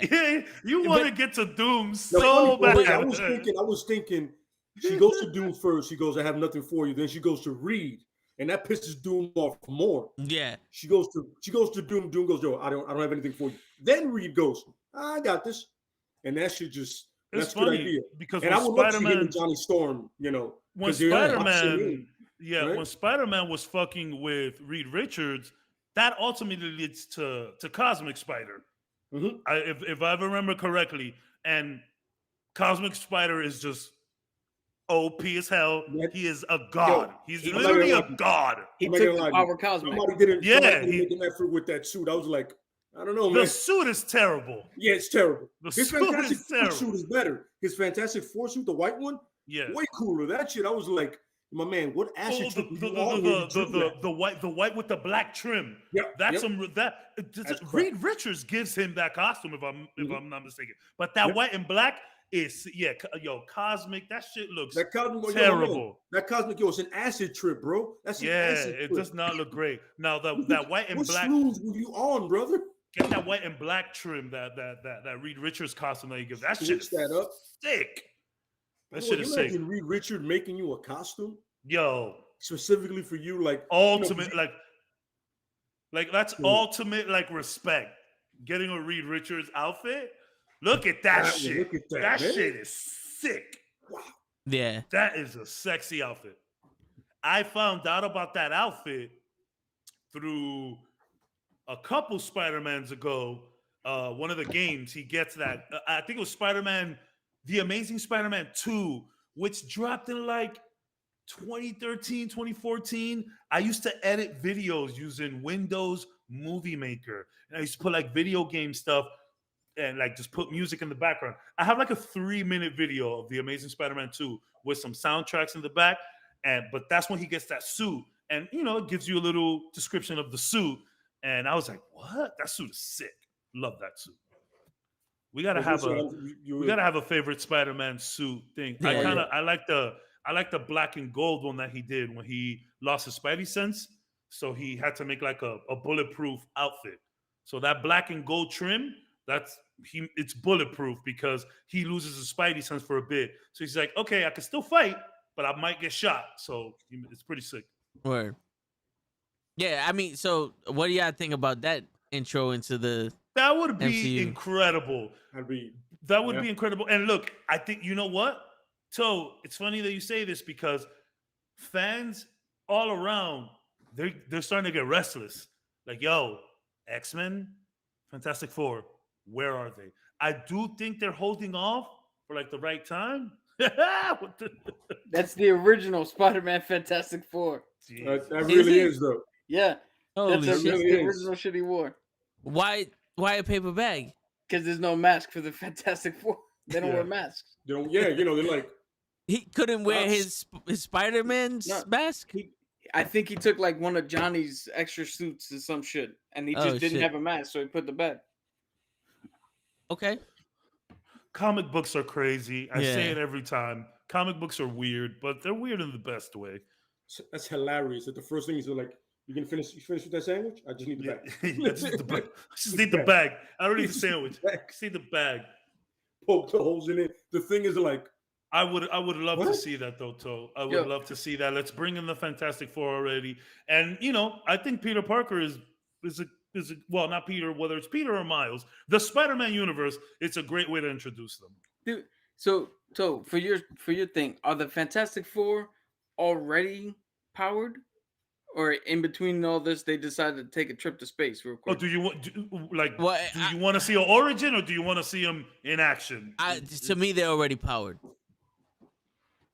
You know what it is, because the thing is, it's like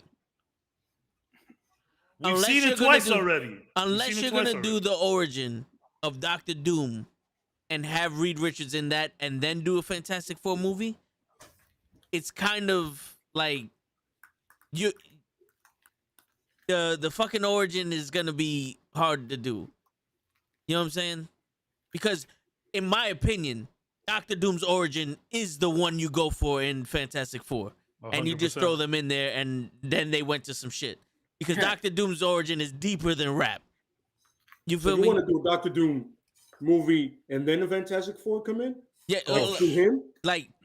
yeah. So like I'm you with it. introduce I'm you with it. I'm yeah with it. you I'm with that, introduce yeah. them in his movie, and then like part 2 of Doctor Doom, the Fantastic Four to come fight him, or Yep. there's a Fantastic Four movie that's really Doctor Doom 2.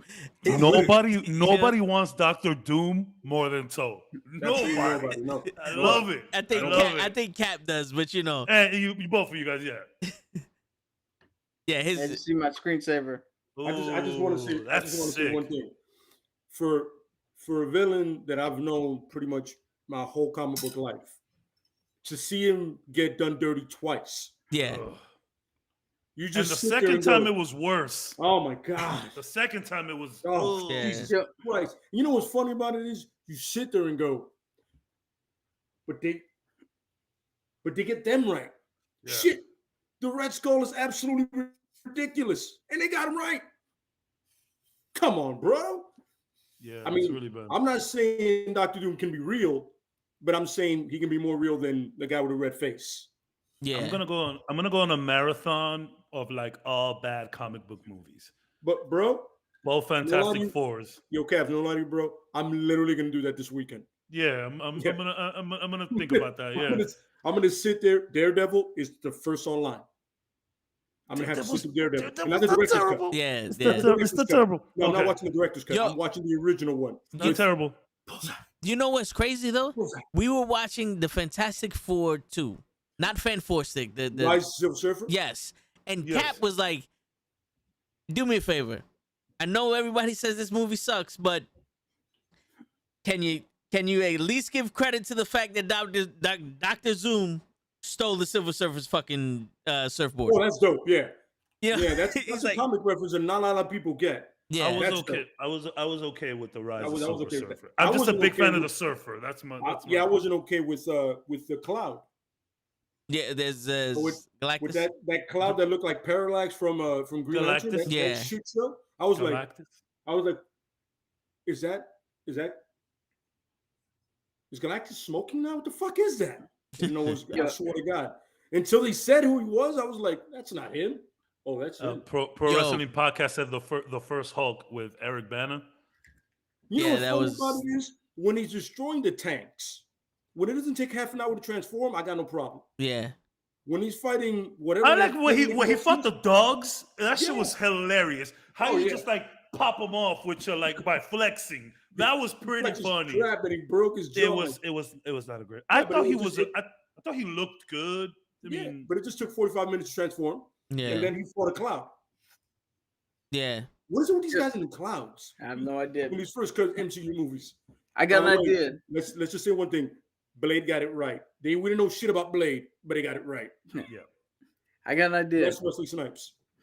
we do very good, like or at least self-proclaimed very good movie scenes and plots and all that. In honor of Fantastic Four having okay to not really good movies, I got a perfect end credit scene for Toe's movie where we introduced Reed Richards and Doom and all that. Going into the second one, they just zoom in into the kitchen with Reed and Sue having a conversation, and they zoom in on the ticket on the table, and it just says Blue Origin. Because that's the Oh, rocket they Lord. take up to space and get hit with the giant race. There you go. Nice. There you go. Yeah. Nice. Like yo, Yeah. I can't wait to go up there. I'm so excited. Yep. Yeah. Are And the you? Fantastic Four movie Yep. starts with them on the fucking plane going to space. You know what's funny about it is everybody comes out okay except for Ben. Yep. Because everybody else looks normal. At Dude. the end of the day, But I would actually say I'd much rather be Ben Grimm. Because explain why. all right, so Reed Richards can stretch. Ooh, Weird. big deal. Like that's not really cool in the grand scheme of things. Sue Storm has immense power, but that's hard to control. Mhm. Johnny, if he's not paying attention, is gonna set someone else on fire. Yeah, But or, everywhere. or the whole Yeah. rainforest. Yeah. But Ben- everywhere. I love that though. Yeah, Ben, you know exactly what you are. That's true. You know exactly what you have to account for. And if shit pops off, automatically you just say clobbering time and go. You don't have to fucking I'm on fire, but my clothes are burnt. I can't change because of this shit. Like, And he's still a kick-ass pilot, by the Yeah. way. People want to see once again the natural ability. He is a badass pilot, and that's something that I need to see. I need to see Ben Grimm be like, yo, hey, I got this. All right. Yeah. not to Ben- mention, If Darth Ben Vader Grimm. can do it, and Luke Skywalker, I want to see Ben Grimm doing this thing. not to mention also for me, even though that the thing is really Toe's character, he's one of Toe's guys. But for me, if I'm picking one of the Fantastic Four, the ever-loving blue-eyed thing, like Ah. See what He got the blue eyes on you for He sure. does. He does. Yeah, he I see does. what he did The there. thing has incredibly beautiful eyes. He does. And you know what's funny? I don't care how long the scene is. The Hulk and the Thing at one point, just give me one scene, just one. Not She-Hulk. I want the Thing and the Hulk. But you just look I at have each other. read They don't that even say rivalry my anything. They're whole just like I've read that rivalry my whole life, and I've always loved it that they just meet up, scrap, and then go away. That's absurd. like as honorable warriors. This is like Yeah. Awesome. Yeah, you got this round. Yeah, Yeah. it's cool. dude, how funny would it be if the first time the Fantastic Four meet, right? Bruce is sitting there, unchanged. Mhm. Ben comes in, and Bruce literally goes, "Oh, what is that thing?" Changes into the Hulk. Bap, bap, bap, bap, bap, bap. Yep. That would be- hey that'd man, be so I'm good. a And that, listen. how about that's how he gets his name, the Thing. Yeah. And the funny thing is, I want to see that relationship and Johnny and Spider-Man because they always had a cool relationship. Then I don't think that's a buddy relationship that people really put out there. Not forgetting how close in age they are. You know what I mean? Like these are two young guys with superpowers. That's fucking dope, son. That's crazy as hell, man. Yeah. You know, especially Johnny because he's like really mature. And now that Tom Holland's no longer with MJ, they can go cruising for chicks. It's There we true. go. It's true. There we go. Hey, maybe You he know can what get I'm a saying? Betty Grant. A this night time. out on the town. Oh god. Yo, and if they go help Miles Morales, he can literally say, "I'm not racist. I have black friends." we'll be here all week. Yeah. Yeah. But Yeah. all right, so What's up? since me and Cap did it, what are your guys' pitch for Miles Morales introduction into the MCU? I mean, I already did mine last time. So, like I said, you know, Miles Morales in the games, they heavily feature him in Feast. You know, and you know these last two movies, Far From Home and No Way Home, they introduce Feast as well. You know, the shelter that Alme works in, the homeless shelter. So, bring in Miles through that. Like, just maybe he's just like a regular kid working in there. You know, Tom Holland Spider-Man goes in to like try to continue the work that Aunt May never finished, which might be a little weird now that she's dead. But like in there, he meets Miles, and in the game. So the first Spider-Man game that came out 2018, Marvel Spider-Man, you meet Miles towards the end, and you do a couple little sneaky missions with Miles. You know, he teaches Miles a couple things, whatever.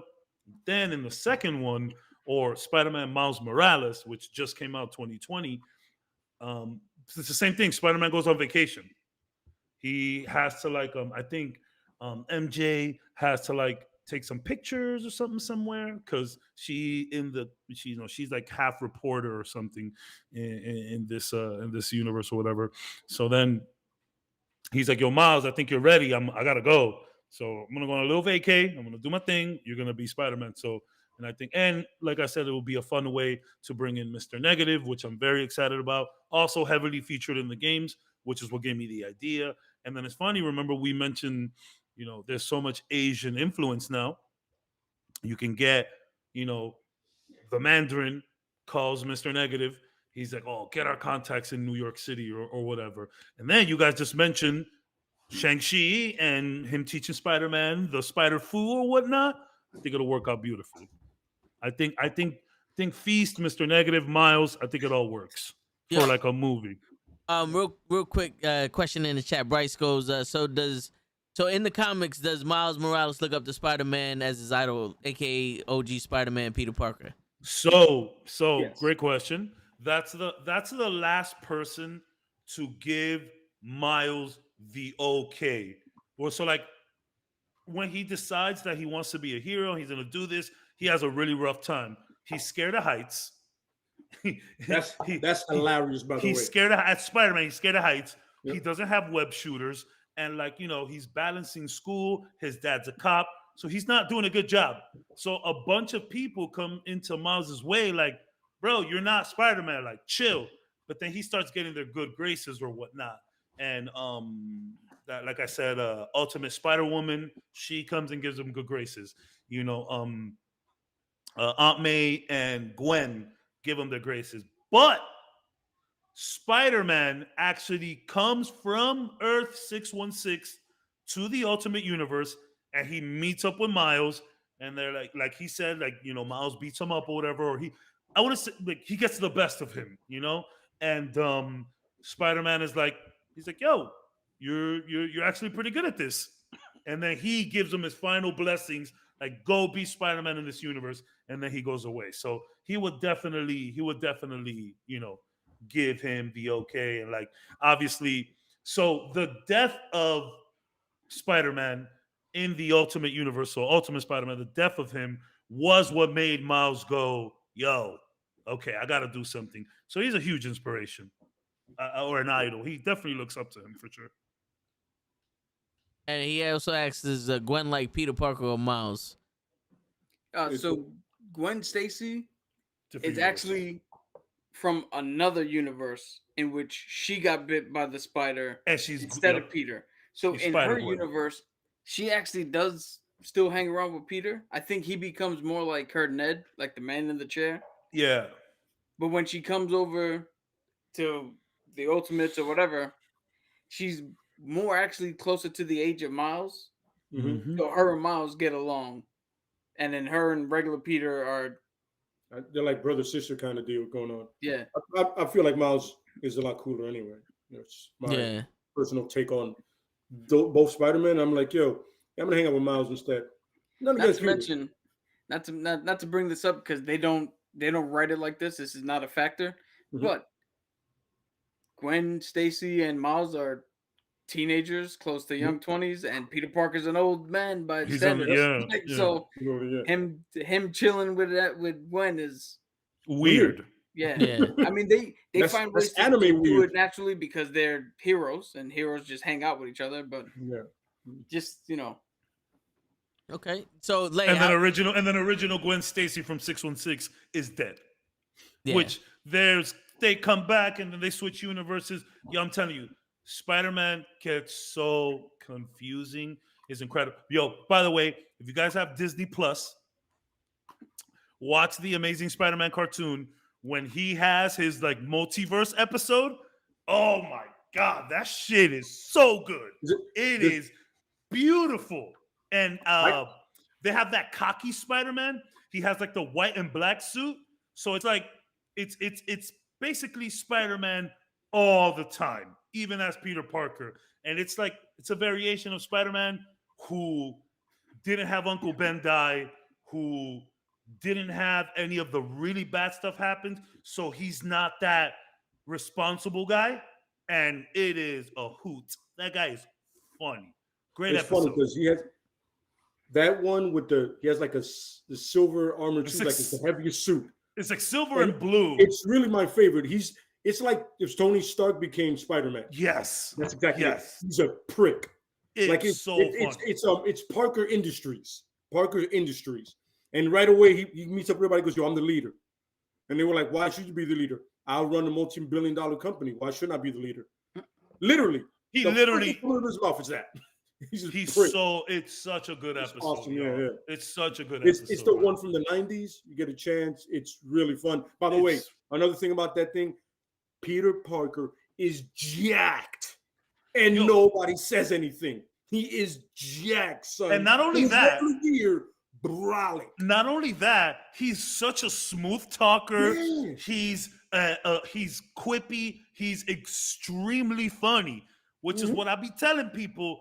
Tobey Maguire is not this Peter Parker. That's not Peter Parker, bro. No. He's more he's more nerdy, bro. In the Spider-Man TV show, the OG 90s, he's so funny. He's a ladies' man. He's super smooth and suave. It's crazy.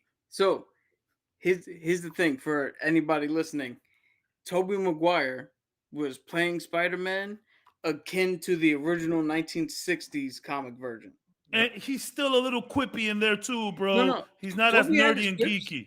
He had his quips, but he was a little more geeky. They didn't write him to be suave yet. Yeah. Andrew Garfield definitely saw that 90s cartoon. He nailed Spider-Man. When he was in that suit, he was hilarious. He goes, "You really? You're gonna? What are you gonna do with the knife? Oh, I'm scared of your little knife." I was like, "That's Spider-Man." That is, it's so good. Perfect Spider-Man. Yeah. It's so good. It's so good. Yeah, I told you my story for it would be the group that hunts Spider-Man down, or individual spider sense, and they're like vampires to them. They suck out their energy. Yeah. But I would lead that down the line, and Miles, instead of Peter being the focal point, Miles is the focal point of it. You know what I mean? And then Miles goes, "Yo, listen, he said they come after spider people. There's more of us." And then he goes to the other verses because apparently he's their Flash. He can go to a multiverse all the time.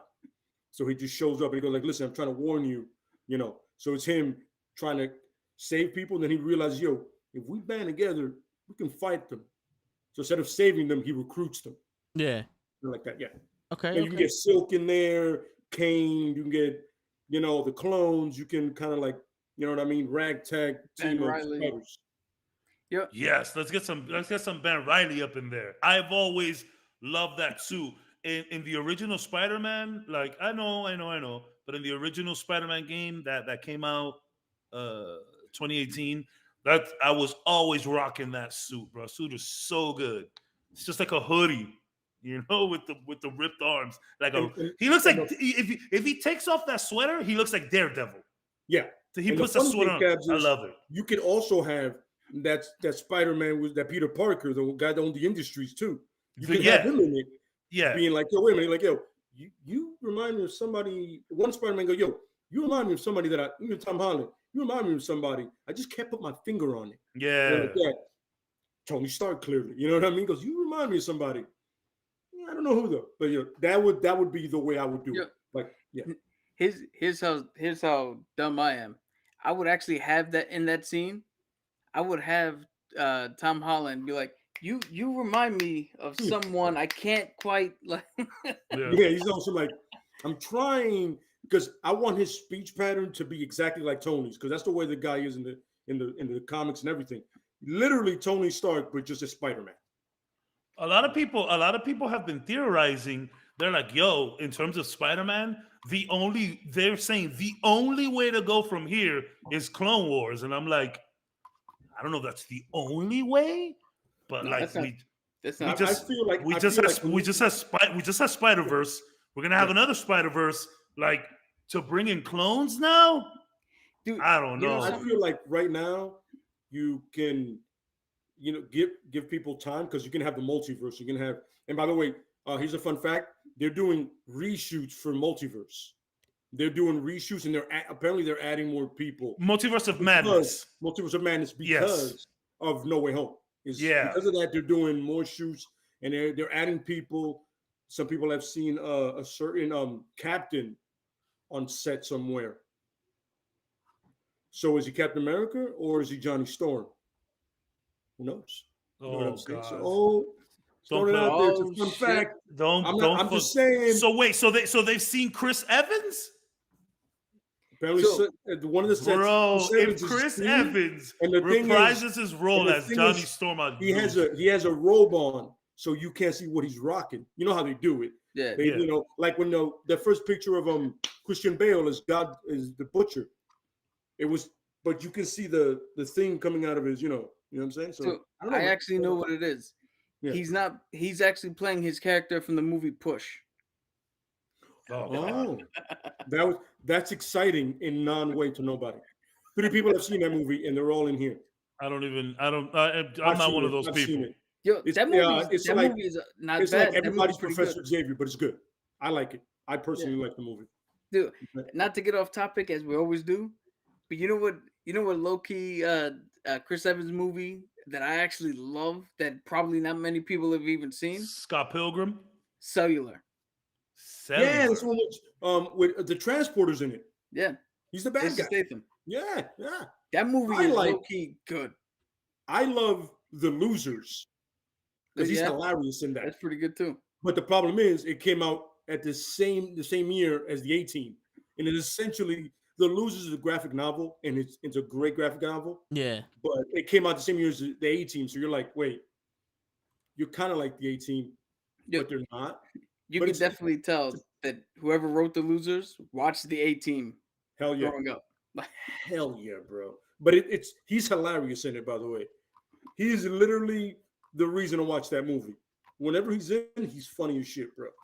You know what I'm saying? But I honestly thought you were gonna say Scott Pilgrim.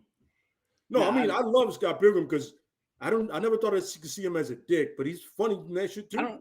I don't count that as his movie though. It's not his. No, I don't. Not even close. So So It's a here's a goofy character. fun little fact to circle it back around to Miles Morales.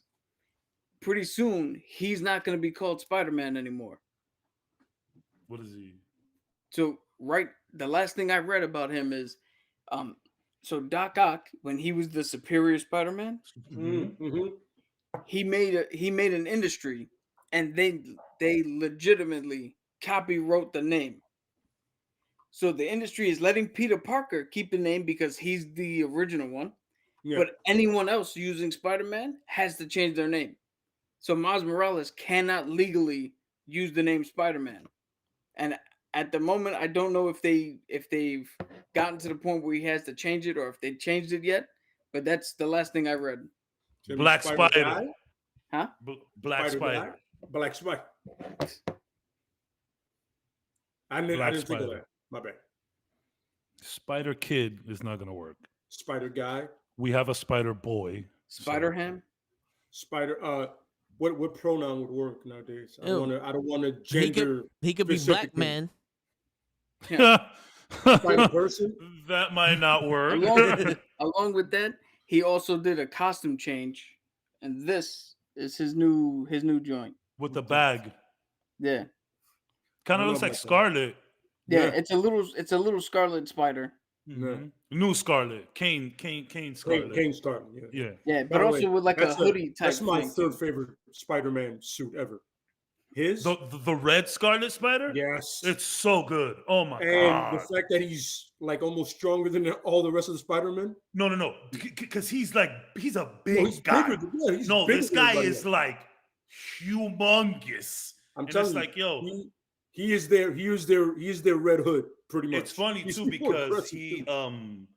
the red Scarlet Spider, the new one, Kane, he has like it's almost Spikes, like right? Wolverine bones Mhm. that come out of him. It's more like the bone claws that Wolverine used to have, and they fucking come out of him. No, this guy is gruesome, and most of his look at that suit, bro. That's so pretty, man. That looks See, good. I would bring. He's one of the first ones I would have Miles go to go. Yo, they're coming Oh, after us. He goes, here's- yo, here's a wait a minute. better Instead of shot. us running, why aren't we fighting these guys? And then Miles So goes, you know good, what? bro. You're right. Instead of us running from these dudes, we should be fighting them. I go, exactly, because Kane would right away want to fight.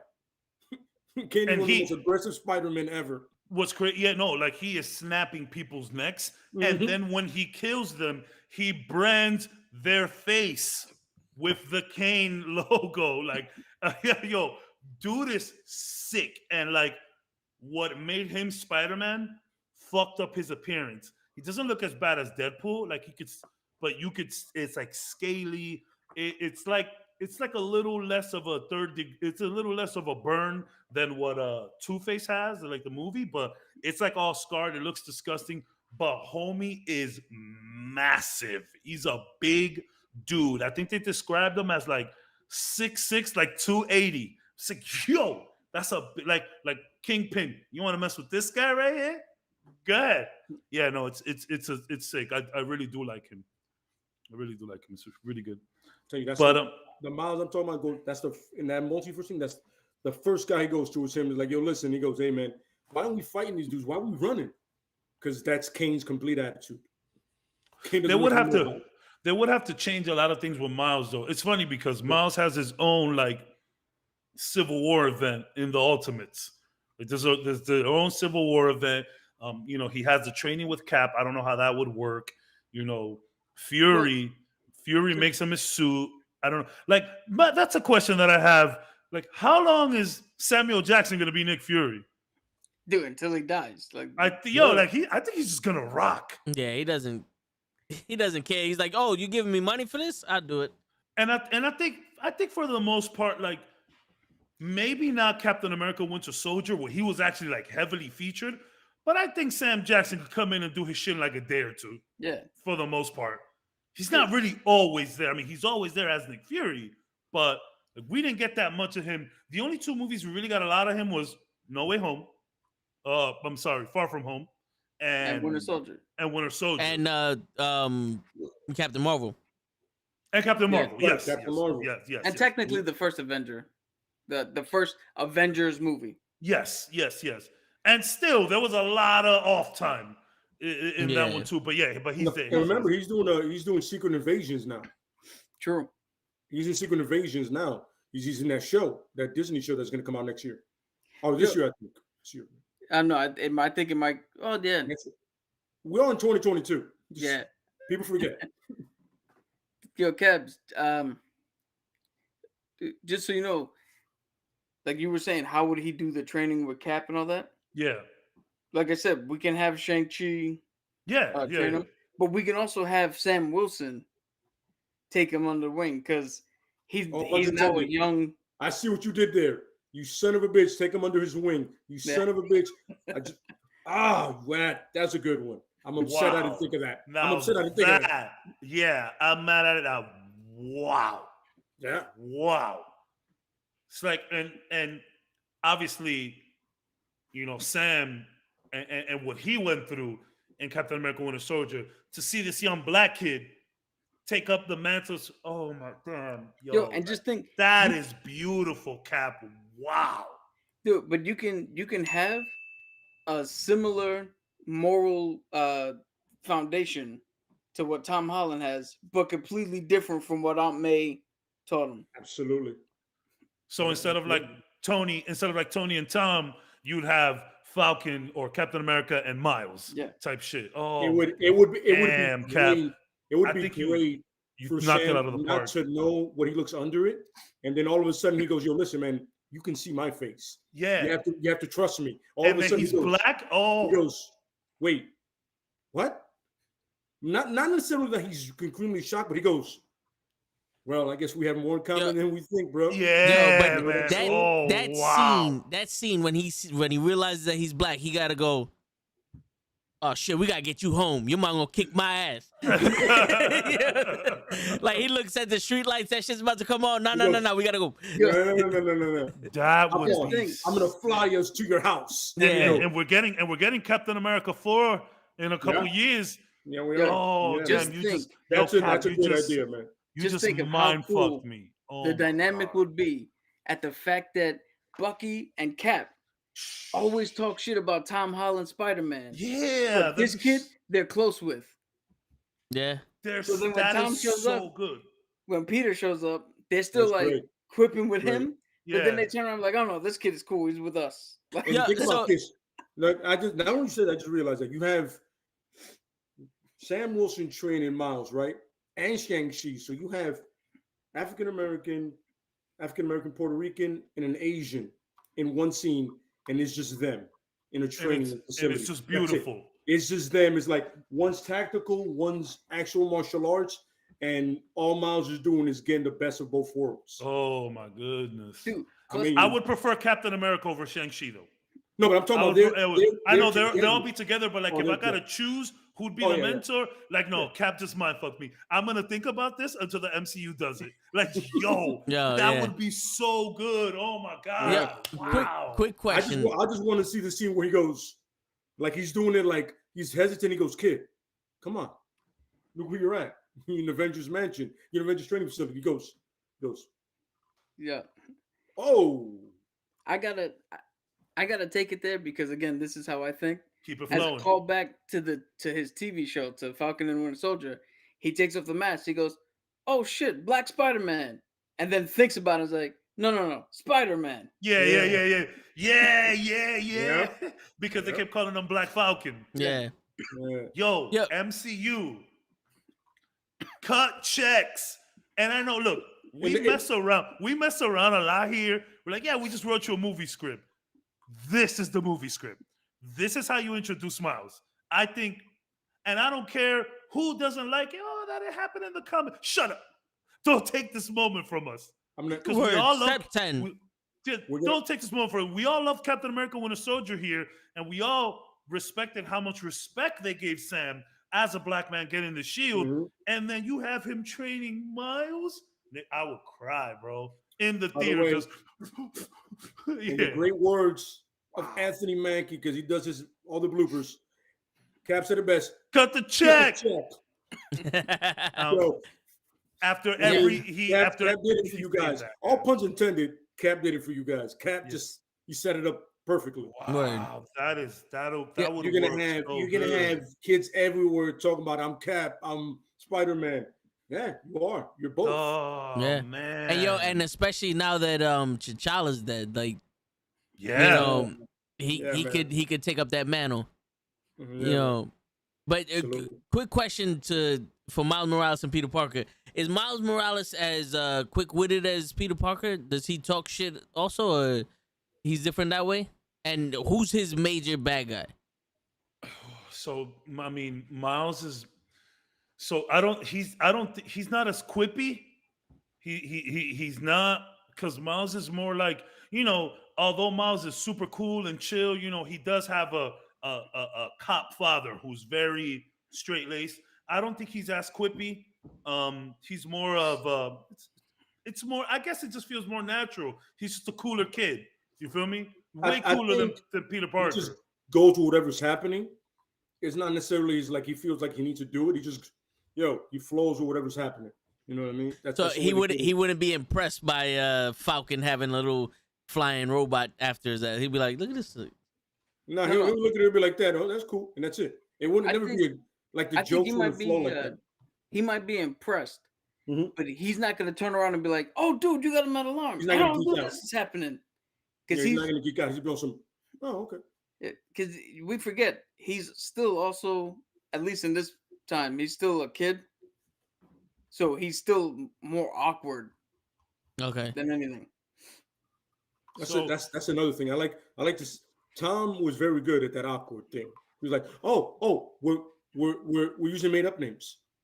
Yeah, that was good. Now that's that moment, that awkward moment. Like he's a kid. Everybody forgets it. And then Dr. Strange said, he goes, "Yo, I always forget you're a kid. Shit, I'm sorry, man. Yeah. I forget you're like. I mean, I got my man. Look inside of my head. I got years on you, bro. Yeah. I got years Wait, on you. you mean to tell me you didn't call them up and ask them why didn't they accept you? Yo, that scene was hilarious. you can Whoa, do whoa, that? whoa, whoa, whoa, whoa. Oh, So you went 100 degrees to the left, and you didn't Yeah. think just to give him a call? Bro, I'm about to fuck with the multiverse right now. You're telling me? Wait, what? Oh my Yeah. I god. love it. It's perfect. there's a meme that I saw online that I told toe tags already, but it's hilarious to me. It could be to you guys too, but to me Yeah. specifically, where it shows Tom Holland walk up to Doctor Strange and goes, "Hey, Doctor Strange, can you make the world forget that Mysterio said I was Spider-Man?" And Doctor Strange's like, "Yes, I can." And then it Movie just goes over. end credits. Movie's And over. credits, Yeah, yeah. movie's over. Yeah. Movie's over. That is really good. But the funny thing is, we're done. Yep. No pun intended with the snap. My bad. No, yeah. So, But you did mention some of the villains. You know, Yes. he does face a couple that Spider-Man faces. So Venom is actually one of them. Venom comes back and he's like, "Yo, there's a new Spider-Man rolling in town." And you know how Venom is. But that actually he actually has a couple run-ins with Doctor Doom. It's funny that you mentioned that. He has a Yeah. couple run-ins with him. I know the first villain, and I remember this. I saw this a little while ago when I was going into that deep rabbit hole of Miles Morales. It's like the first guy he really fights against is some fucking dude named Kangaroo. Yeah. He's an Australian guy. Comics, you could get away with that. You can't get away with that in the big screen. You know, maybe you change the name or whatever. But that he's had some run-ins with Black Cat. And I think that's it. In the Ultimate universe, he still fights Green Goblin. He still fights Kingpin. Like it's a lot of the same people. It's the classic Spider-Man villains. Like they're always fucking with that one Spider-Man. Yeah, it's literally them. Like honestly, one of the newer people is Mr. Negative. It's literally it's him. You know what I'm saying? And I'm not gonna lie to you. When you're doing a villain in New York City and you have the Chinese triad with it, you don't need much more than that. You don't need much. And you know what's funny? His power makes perfect sense for a guy like Spider-Man. You know what I mean? Yeah. So he fights the Kingpin also? Of course he does. Yeah. The Kingpin is one of those guys like, yo, you're ground level. At one point, you're gonna fight the Kingpin. Yeah, you're gonna go fight the Kingpin. Daredevil, Luke Cage, Iron Fist, all of them have. You know what I'm saying? At one point, if you're ground level, you run into the Kingpin or part of his organization. That a part of it is that when Peter Parker died in the Ultimates, when he stepped up, all the villains just went, "Oh, that's the new target." Like it's not like they went, "Oh, we were only after Peter. You're fine now. We're not gonna." No. We don't discriminate. Spider-Man is a Spider-Man. Yeah. So when they did this Ultimates thing, a lot of them they didn't get like redesigned, but there's definitely a couple little upgrades that they made, you know, in like the way they're presented. So they got to represent people or redo people a lot of the time. But he actually fights Electro as well. You know, like it's a lot of the same villains. But Prowler would be a big villain, of course. I want to side note, Cabs. That is a fucking dope shirt contract. I was playing that at work. I'm just looking at this. Oh man, that's a screen. There it is. You forget how difficult Contra is until you play it. Neckbreaker Tees, neckbreakertees.com. They've been taking my money for years. I forgot how hard that game is until you play it when you're older and your reflexes aren't that great. Yeah. My man waxed that first round, waxed. Yeah. And I was like, shit, I gotta start it over. You guys know that that's supposed to be Arnold Schwarzenegger and Stallone, right? Yeah, it's ridiculous. It's literally Dutch and Rambo. Yeah. That's what that is. My bad, Toe. You were gonna say something? Oh no, Cruz just entered the chat and he said that the Spider-Man movie was trash. Well, you know, that's Cruz. Yeah. So I mean, you know, it's funny. The crazy part is that Krill's is a Spider-Man fan. Yeah. Like I legit hard body Spider-Man fan. But I think now he's more of a Miles fan than he is Peter. So I mean, no, Krills, are like you doing your thing or like you really hate it? Yeah, that's a good question. Yeah. Cause I thought you enjoyed it. Yeah, because I don't know. That movie doesn't do the classic Krill movie that he doesn't like. It doesn't really drag. Because once the movie drags, I mean, it kind of drags in the middle with like all of the villain stuff, but not in the beginning. But not in the beginning. You know Krill's very well. The first 10 minutes in, that shit drags. Yeah, so that's the Matrix. He was done. Krill's can give you he can give you drag towards the middle. This can't be drag in the beginning. Krill's is out. Yeah, so that's what I'm saying. It's like, yo, you don't catch him within that first 10 minutes. Trash. Damn, Krills, you mad aggressive, son. What's wrong? You just woke up. What do you say? I'm just saying. I'm He saying said told me- piece of trash. And then he I mean, told I'm me, just God, telling you, there. Damn, this guy coming in hot. we know this man. And yo, first 10 minutes, you need to grab his attention or he's gonna just loot. You're done. Yeah, that's You're true. done. You're done. Yo, the movie can be amazing after the first 10 minutes. You're losing him. Yeah, that's for sure. So while you guys are figuring out why Krills is I'm cranky, sorry. I looked up the top 10 most dangerous villains for Miles Morales' universe. What you got there? So we got a lady called Madame Swarm, Okay. who's a former Nazi agent turned into a swarm of bees. Whoa. She's like a living swarm of bees. Somebody wasn't trying with that one. No, So, not at so- all. Joe's reaction is perfect. He goes, what the fuck is that? Yo, you know what's funny? When he said swarm, I was like, "Wait, she controlled bees?" And you said That's right, Nazi. yo, You I said was like, Nazi. yo, I was like, "Fucking figures." I was hoping that wasn't it, but go ahead. Go ahead. I'm sorry. Then we got Crossbones, Okay, that's cool. Crossbones is legit. Crossbones is legit. He's legit. Taskmaster, Of course. Oh. No, not. You know what I'm saying. Go ahead. Hammerhead, Oh, Okay. yes. You know what's funny? I want to see Hammerhead too, like in the movies. Yeah. People forget about him. He's really legit. we got Rhino, Of course, yeah. but the Ultimate's Rhino. Yeah. Still not in a fucking metal suit, in a metal tech suit. He also fights Sandman. Of course, yes. Classic. Like Cab says, Dr. Doom. He had a couple run-ins. He's got Hobgoblin. Okay. Mm, Some Ned that's how you Leeds bring him in, action. Hobgoblin. Ned becomes Hobgoblin because he is Hobgoblin. Then Venom. And his number one most dangerous villain, Prowler. Prowler, yeah. Prowler, yeah. yeah. He'll definitely get into a Prowler. And all this I- courtesy of ScreenRants.com. It's Damn, funny. son. I would. Krills came Yeah. in strong. Yo, he did. Yo, he took up a nice section of the chat. Son. Yo, my man. Cruz came in and said, My man, he probably woke up after a long nap, mad refreshed. and decided to drop. Krills be taking them good power naps. Oh yeah. Sometimes I'm a little jealous of those because they'd be solid.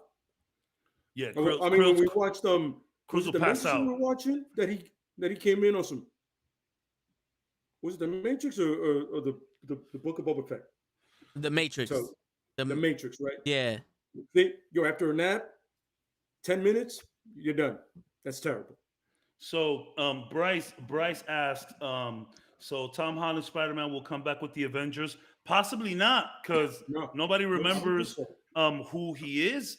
Peter Parker, they don't remember he's Peter Parker. He'll probably show up, like the Avengers probably remember that they fought alongside Spider-Man, but I think the way they set it up, we might not get any Avengers. Plus, it's not that many Avengers left. It's going to be new Avengers, so I don't know. But I don't here's know. the thing. Carol Danvers, she knew. Yeah, she knows. He's off planet. All the Tony knew. girls saw. All the girls Yeah. saw. Tony knew. Tony, Right? yeah. Wanda doesn't know who he is. Wanda does not. Hawkeye doesn't know.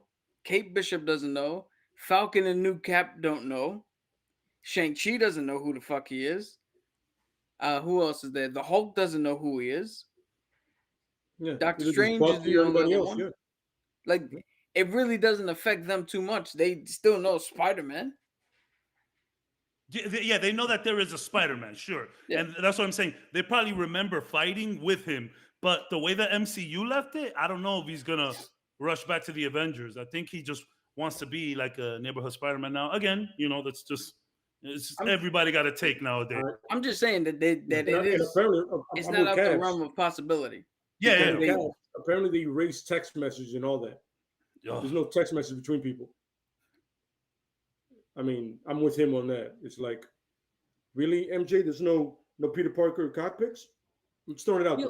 Yeah, I for want to real. know. They're in a relationship. I want to know. Well, the technically, mental those wouldn't gymnastics. have a face.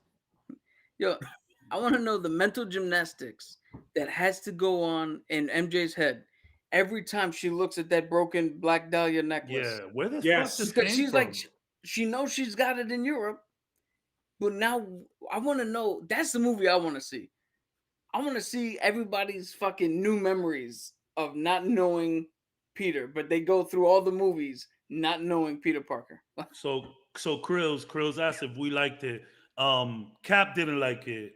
We all Yeah. loved it. I'm Oh, a fan of it. Tom, Well, sorry, yes. Well, let him Cap, please explain, Cap. explain yourself, Cap. Yes, I'm sorry. I'm sorry for speaking for you. no, well, because it's a little misleading. I thought the movie was good, but I had a problem watching the movie. I brought too much shit into it. Too much knowledge. Yeah. So as Cap, the comic book guy, I didn't really like it. But as Victor, the fat kid who's just sitting in a movie theater, Yeah. the movie was good. Yeah. Okay. Yeah. Well, look. I tell you this much. Krills did agree that Willem Dafoe killed it, Yes. and that is the consensus we all have. So Krills is which is not a controversial take at all. A lot of people felt the same way. Krills was like, oh, why they have to cure the enemies and shit, why they have to cure the bad guys. A lot of people, Cap said the same thing, but it's just kind of who Peter is. I believe that Peter would try to save them. I bought it. Now, did the villain shit stretch out too much in the middle? Absolutely. It reminded me of Endgame, where they're planning the heist. It felt like the same thing. Me, I don't think I didn't lose interest, but I'll tell you this much: when Toby and Andrew come out, the movie really ramps up. That second half, last act, like the last third of the movie, that shit was insane. I said it before, the Aunt May dying did not affect me. Them talking about responsibility and and keep going. I was on some. No, this is not the water hitting my face in 4D. This is just My eyes are sweating. I was on some. Yeah, it's happening. This is happening. But Krills, you liked the other ones though. You like Homecoming and Far From Home, if I'm not mistaken. I think I heard him say he does. Yeah, I know he likes Far From Home. I know that. Another the first one. I like Jake Gyllenhaal, but you can't beat Val Kilmer. You can't beat Val Kilmer. Michael Keaton.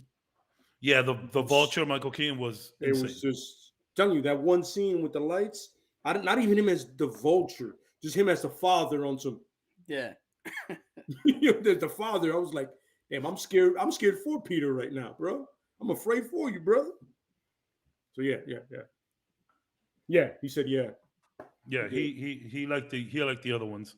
I think he might have felt like there was too much in one movie. Oh yeah, no, there was a lot crammed into one. No, movie. that's totally fair. There's a lot into one movie. Like you don't know where to aim the attention. That's totally fair. A lot of people feel that way. It's a good. I'll tell you this much though. you make $1 billion. Hey, we're doing it again. Oh, for sure. But as long as J.J. Abrams and the other idiot stay away from it, we're fine. From what? The two idiots from Star Wars. As long as they stay out of $1 billion movies, we're fine. All right, look. So I am not a massive Star Wars fan, and I'm sorry to sidetrack, but I was talking to a friend of mine that is. He's huge into it, right? And he was like, yo, because I'm telling him I'm watching the Bad Batch, right? And he goes, oh, about time, because he told me about it. But I was like, it's Star Wars, but The Mandalorian is Star Wars. But he told me about the directors that did both movies, that did the movies. Like one did another movie and they kind of redid, kind of Joss Whedon, Snyder kind of thing, right? That's what happened with them, right? Kind of like this deal.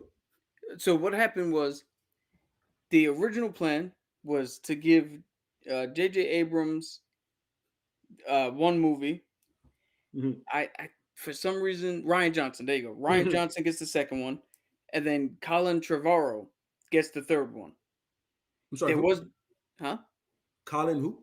Colin Trevorrow. He's the one who's doing the new Jurassic Parks. Oh, okay, got it. So I'm sorry. Yeah. So what happened was there was no through line plan. They literally just said, "Here's 3 directors, 3 movies. This So is there the was no trilogy." consistency with any of them. Correct. Oh, got it. That what it is. Yes, that's what he was. Yeah, that was the thing. Yeah, I'm sorry. Yeah. And what happened was, hold on a second. I'll be right back. One second. Oh, and Krill said he doesn't like the little kid Spider-Man, like like he's immature or whatever. I guess. Which is like I think he did a lot of growing though on this one. I think he was more of a little kid in like Civil War and shit. This one he does a little bit of growing. But But the thing no, is, look, he said, look, you know what? Krill says it. He's like, I'm still wrapping my head around this one. Yo, that's fair. It's crazy what they did. And like I was telling you guys before, I feel like in a weird way, knowing that Andrew and Toby were coming or hearing those rumors, I think it kind of helped some people deal with it prior. Because had you seen that shit for the first time and not known anything or not heard anything? What? Like that would have been like in a weird way. I think those spoilers kind of helped because it's like, yo, that's crazy. Like, how you do that? Like, how do you do that? So, I get it. Yeah, it's a lot going on in that movie, B. It's a lot to process at once. It really is. Yeah. But good news, Krills. The way they left that movie, you'll be seeing grown-up Spider-Man when we get back. You're gonna see, he's gonna be no Aunt May, none of the friends. I mean, we'll see what they do there, but you're gonna see him like in the shit original Spidey outfit. Just, dude, when I saw that studio bullshit apartment, I got hyped. Yeah, I was the only person like, oh shit, I know this. When I saw the apartment, I said, "Oh, the apartment." Yes. Yeah. I got hype. I know what happens after that. Yeah. I'm sorry. So Bryce is asking about what I'm saying is what's going to happen to Avengers in 2080. We're still going to be watching it, baby. I mean, we'll be dead. Hold on. It's Hollywood. By 2080, they would have remade the first Avengers like 6 times. Yeah. We're going to just keep happening, baby. It'll keep happening. See? Krills is hyped because he knows we're getting the but that's Spider-Man that he knows and loves. A lot of people, the guy that was struggling in life. Yeah, Krills, it's a fair because a lot of people felt the same way. Like they were like, "Yo, I thought we were skipping the origin of Spider-Man." No, these last 3 movies have been his origin. So like, I'm not gonna lie, I like how they left it, kind of like ambiguous. And it's like, and he said, now Spider-Man begins for me. And yeah. I get it.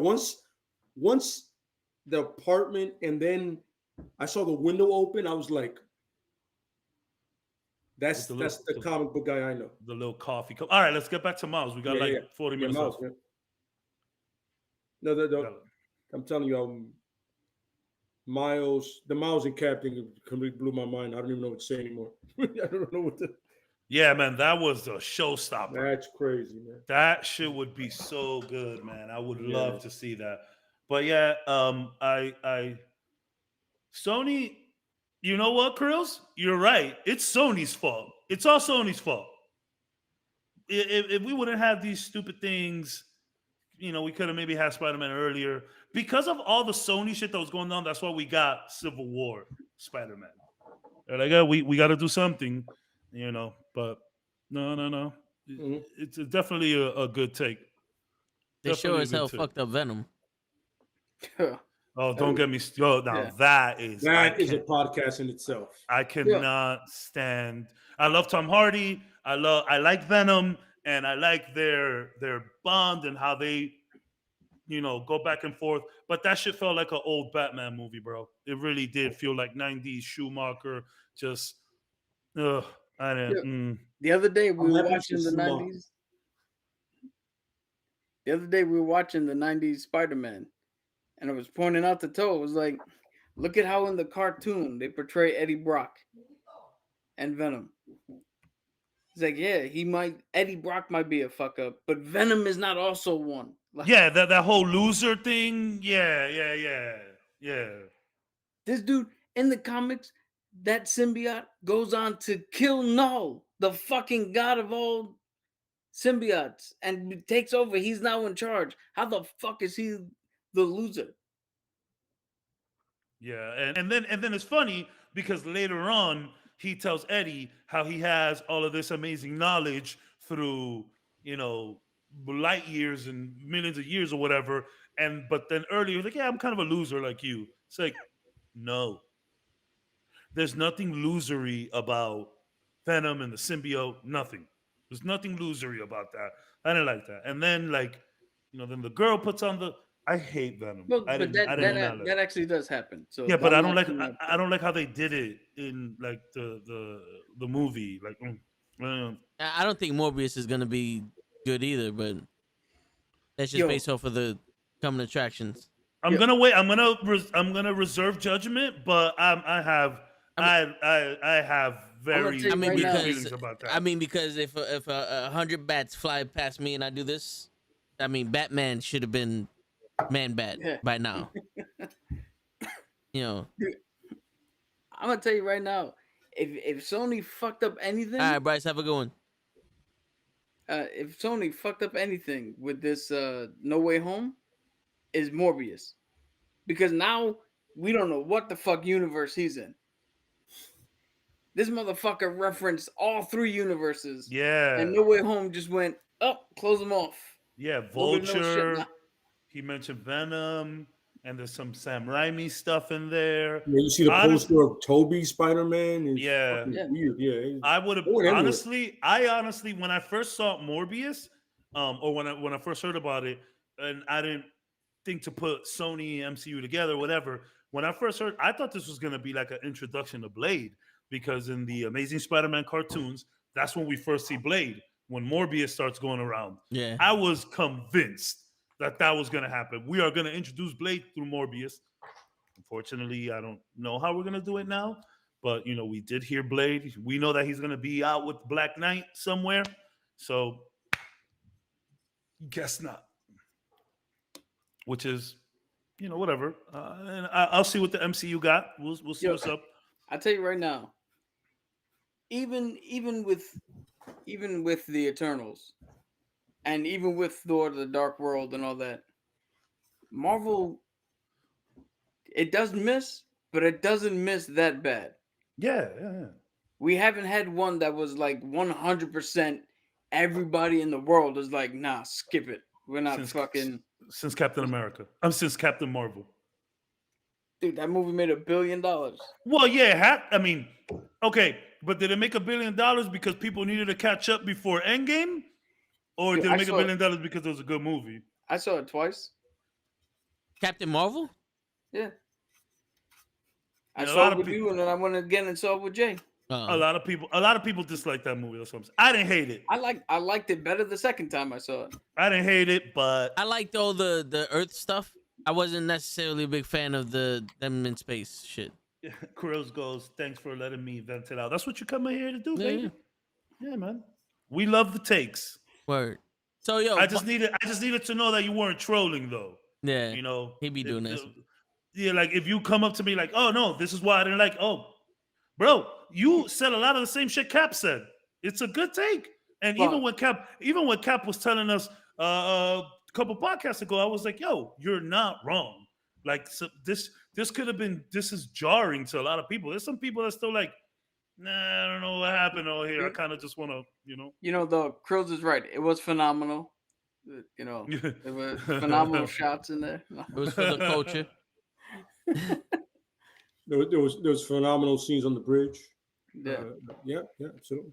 The Phenomenal all architecture around. of New York City was phenomenal. Absolutely, yeah. There was that one scene with the Empire, with the Statue of Liberty. That was phenomenal. I was It was- captivated. It was for the culture. Something that they say in Spanish is para los gustos se hicieron los colores. So that basically translates, for everyone's liking, there's different flavors. Because Krills loves Space Jam 2, but hates Spider-Man No Way Home. That's Wow. kind of crazy. Yo, how did Krills? How did Space Jam 2 not lose you in the first 10 minutes? LeBron James. LeBron James. LeBron Yeah. James. They Yeah. could have He's a been LeBron James just fan. LeBron James No, standing there. no. He would've been- No. I'm gonna take that back. He's a LeBron James fanatic. Me too. Like- Me No, too, yeah, though. like Well, I mean, I don't What know up, Shell? if my love for LeBron is as big as Krill's, but I remember me and Krill's, we both ended up liking LeBron at the exact same time. We'll never forget Yep. that day in my boy Ed's crib when LeBron put up like 16 points in like 0.5 seconds. Ever since that point, me and Krill's loved him. I don't know if Krill's probably kept on liking him a little more than I did, but yeah, if LeBron James was not in that movie, I don't think. You know, yeah. you know what's funny is I also remember when I fell in love with LeBron James, Here we and go. it's right around the time Udonis Haslem had Yeah. him in his arms as what was it? Dallas was kicking the shit out of him. Yeah. It's funny because the Dallas Mavericks is Krill's favorite team, so he was okay with that. I remember talk because I had just moved down to Miami when LeBron came down here, so me and Krill talk about it all the time. And when they were in the finals, Krill was like, "Man, like whatever happens, but you know, the Mavericks are his team, so clearly he wanted that victory." Yeah. What's up, Show? no, Yo, sure. what's up, brother? What's up, guys? Is Yeah, that a why'd real you- mic? He stole his son's mic. Yeah, got a karaoke mic. I don't know if y'all can hear me well. Yo, We can actually hear I'm sorry. you. Is that Lion King? it is Mufasa. Hakuna Matata.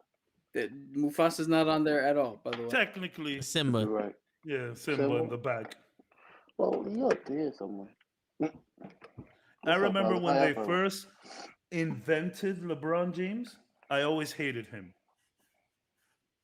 Everybody, Well, I mean, you know, LeBron is a person to hate. No, I don't share you know the what it hate. is? I don't I love dislike him. LeBron. I love LeBron. I don't dislike him. Just don't tell me that you're gonna compare him to somebody who had 101 fever and went out and beat my favorite fucking Utah Jazz. When this man leaves at the end of fourth quarters when he's losing, he cries in the arms of it like Bless you. he doesn't have the attributes of Who said else? person. Who else Don't are we tell going me to he's compare the him same to? or better. Who else That's are we my going to problem. compare him to? Who Gary else? Payton. You got to be in that company. The fucking glove. No, Yo, I Gary don't know about all Payton, that. bro. He's way more dominant than the glove. Yo, compare him to Magic Johnson. A lot of He's people way think more Magic dominant. is. A lot of people think Magic is an overall better player than Jordan, though. A lot. Now, I'm not saying it's. I'm not saying it's accurate. I'm No, saying well, it's accurate. Well, here's the thing. Magic Johnson can legit play all 5 positions. He has. See him do it. He 100% can. Me, I still think it's Jordan, Kobe, LeBron. That's how I see it. But I'll hear arguments. I can hear arguments for. I'm a Spurs fan, and just throwing it out there, we have waxed LeBron more than most people. It's true. Yo, Don't first know. up, True. the list goes Vince Carter, Ew. Jordan, Nope. Jason Kidd. Hold on. Wait, No. what? Yeah, can I get my list? Wait. Rewind that. You Vince said Carter's the Carter, greatest player of all time. Jordan, Jason Kidd. Yes. Vince Carter, who said Michael Jordan is the greatest player ever. What? Yo, Muhammad Ali said that Tyson would beat him. And Tyson said Muhammad Ali would beat him. True that. Jackie Chan said Jet Li is a better martial artist, and Jet Li said Jackie Nah, Chan is that the was better Jimmy martial Max. artist. So, Well, so we can't take their words. You can take Yeah, mine. Vince- I got the fucking facts right there. Can I get my Vince list? Carter Okay, said no. Jordan will beat No, no. him, and Jordan did beat him. Cat, please try to stabilize whatever that was. Oh, I'm gonna stabilize by adding more chaos because my list goes clearly Reggie, Jay-Z, Tupac, and Biggie, Andre from Outkast, Jada Jada Corrupt, Nas, Nas. and Oh, okay. There you go. And Now- then LeBron. There you go. That there is you a go. list. That is a list. There you go. Matt, you know, everybody has their favorites. Like I always try to and even on this podcast, I always try to do that. I try to separate what my favorite thing is from what I think a good thing or better thing is. Like for example, Eternals. I legit enjoyed Eternals, and I enjoyed seeing them throughout the years, I actually was tuning in. It didn't pull me out. But if I were doing a review for someone, it's legit what I told you. Yo, that shit did not stick the landing. It was horrible. So like that's what I try to do. I try to give my objective and subjective review to things. I don't like to just come in and be like, oh, this shit's trash. I don't like to do that. Like, for example, my dislike for Aquaman. I understand that Aquaman is super powerful. I get that. I just don't like his character. All right, but real quick question, Cabs.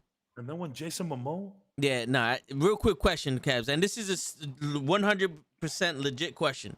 Sure. Do you realize that Matrix 4 was garbage? Matrix 4 was garbage. All right. Like, okay, I personally don't hate Matrix 4 as much as everyone else. If it was named anything other than Matrix, it would have been an okay movie. I just think Matrix 4 tried to be too cute. It's like, bruh, like you kind of just shitting on the first 3 movies. So it's like, yo, I got the premise quick. They got Neo back in, and I know we did a review on this, but we're almost ending anyways. I know they got Neo again, and they put him in the simulation, and they try to keep him in there. So, but like, oh, you're a video game designer that makes the Matrix. I'm like, come on. And then you're like that whole little scene where the directors of the game where it kept saying like, I forgot the like, or like bigger, badder, whatever. It's like, you're kind of shitting on people. Like, oh, these people will buy anything. Like, bro, motherfuckers love the Matrix back in the day just as much as they love Star Wars. You just gonna shit on it for a stupid 4th movie? Get the fuck out of here. Yeah. So like, it was super trolly. We're trying to be too cute about things. And again, I don't hate it as much as everyone else, but it was too trolly. The Matrix is the closest we will ever get to our generation Star Wars. Yeah, that's or Lord of the Rings. Yeah. You know what I'm saying? But that's exactly, that was our time's fantasy movie that we all 100% adopted into our life. And, and you really, like, Neil Patrick Harris did his thing. You trolled us. You trolled us, and you did it on purpose. And you didn't even troll us correctly. Cocksucker. This isn't like a Kaiser Soze troll or anything like that with meaning. No, this was a silly cash grab. Keanu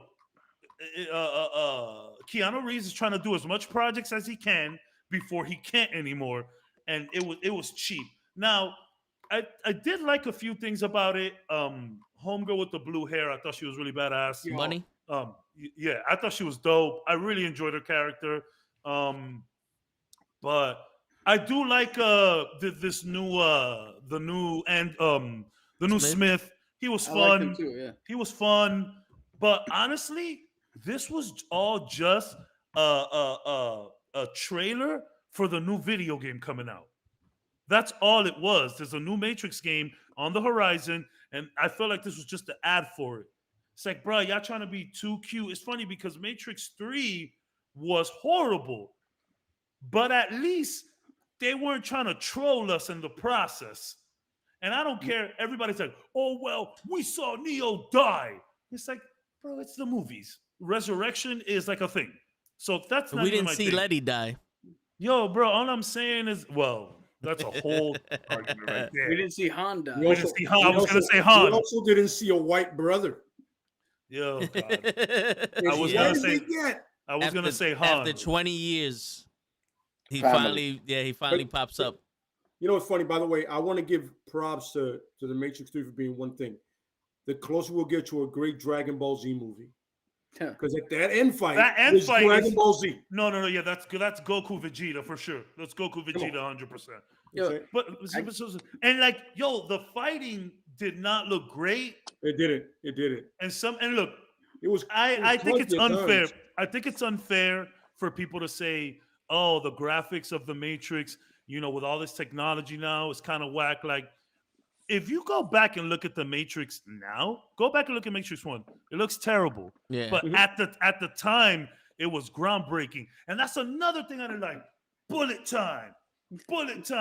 Like, bro, stop. And that wasn't even like that was you slowed everything down and then made Neil Patrick Harris glitchy.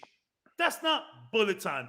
I honestly think that was a mistake that you guys made, and someone said, "Yo, that kind of looks kind of cool, though. Let's keep it."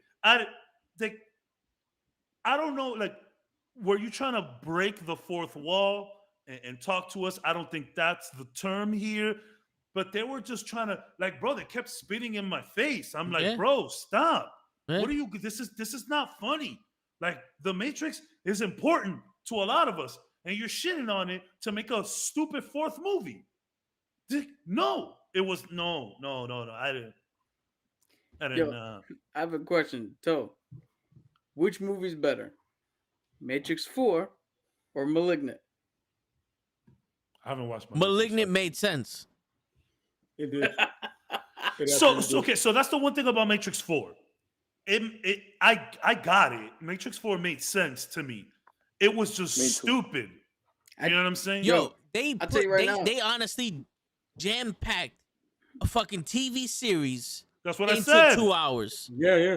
That's what I said. Yo, the minute I finished watching it was the next morning, and I put it up on Instagram, and I said, I know, I literally read it like this. I said, I know this is cliche nowadays, but Matrix should have just been a TV show. Yeah. And then I said, or maybe I'm thinking about that because it felt like a low-level Netflix show. Even like the filming looked like a show. Yo, you see when he's in the tub and he's looking at the blue pills? That was the end of episode 1 right there. Yeah. It's like, yo, like I was watching, I'm like, okay, that's where you cut the first episode. It's done.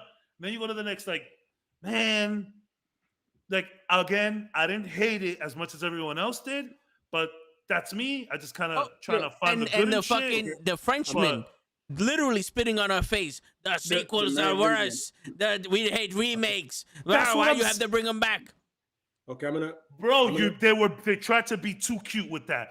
I don't know. There's a term in cinema for that. I just can't grasp it right now. But you guys are trying to be way too cute with that stuff. So, Caps, I'm going to tell you exactly how I feel about this movie. Do you remember when we went to see Watchmen? Remember that shit show? I feel the same way. I was irate.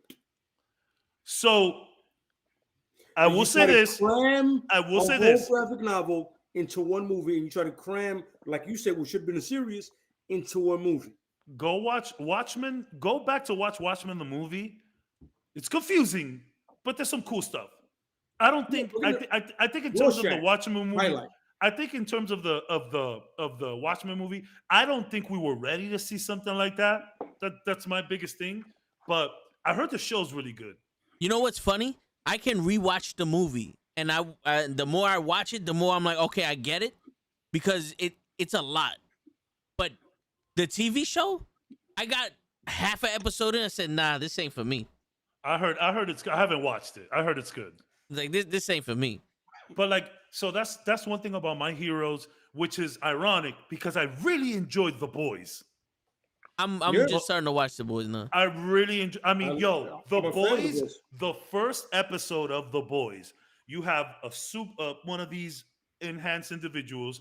He's at a club. He turns into Ant-Man size and jumps in a girl's vagina. Yeah. When that happened, I said, you got me. And even before that, the first 5 seconds of this TV show, you see a girl blow up because one of these heroes ran through her. And I was like, and then after that, we get the midget dude jumping into the girl's vagina. I was like, what are we watching here? So it's ironic because I don't like to see superheroes like that. I don't like dark superheroes. Anti-heroes are fine. You know, Deadpool, Punisher, that's fine. But these guys were just having a bunch of internal mommy daddy issues in Watchmen and in The Boys. In The Boys, I was okay with it because these are just made up people. As in Watchmen, these are people that we knew. I didn't know them all personally, but I knew who they were. You feel me? So like, I don't like seeing depressed heroes. Again, I did enjoy The Boys, and I enjoyed The Boys very much. I don't like depressed heroes. I don't like to see heroes on drugs crying. I don't like that stuff. I am I a really huge do. fan of fucking Diabolical. Well, I read the novels and then I saw the show and I was like, Billy the Butcher is like spot on.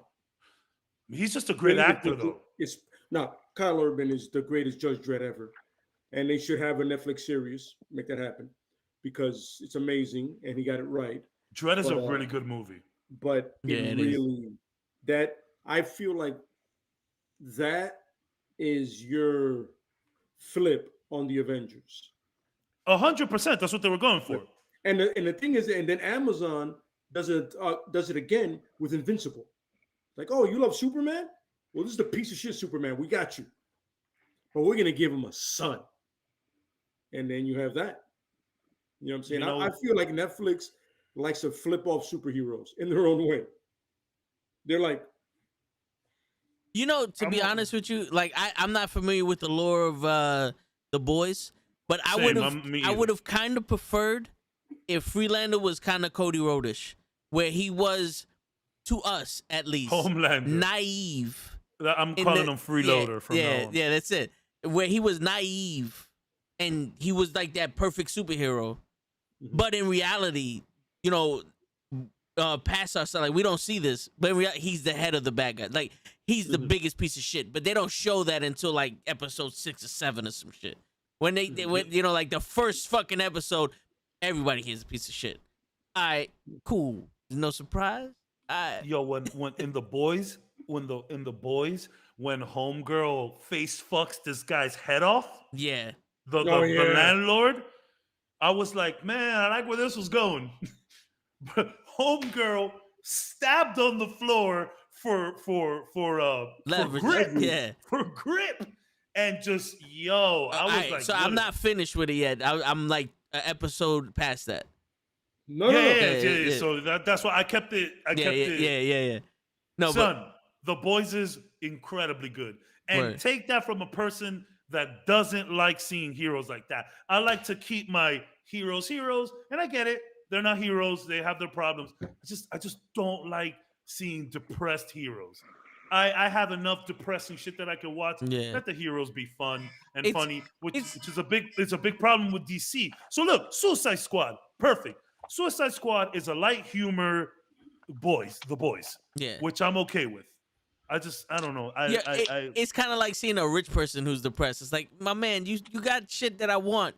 Like, give me the Ferrari or the money, the house. Like a superhero that's depressed is like, yo, my man, you could fly and throw someone to Guam. Like, can I get some of that? And I'm okay with heroes having their personal Yeah, issues. Like in the MCU, they don't really talk about this much, but they alluded to it. Like Iron Man, he gets drunk. He's always drinking, but they didn't really dive into that shit how they dive into it in the comics. He's had a couple drinks and he got drunk and pissed in his Iron Man suit, which was kind of funny. Iron Man 2, not the best movie though. So like I don't like seeing heroes like that. Nah, I don't. Me personally. Yeah. And Watchmen was like too much of that. Yeah. And I don't.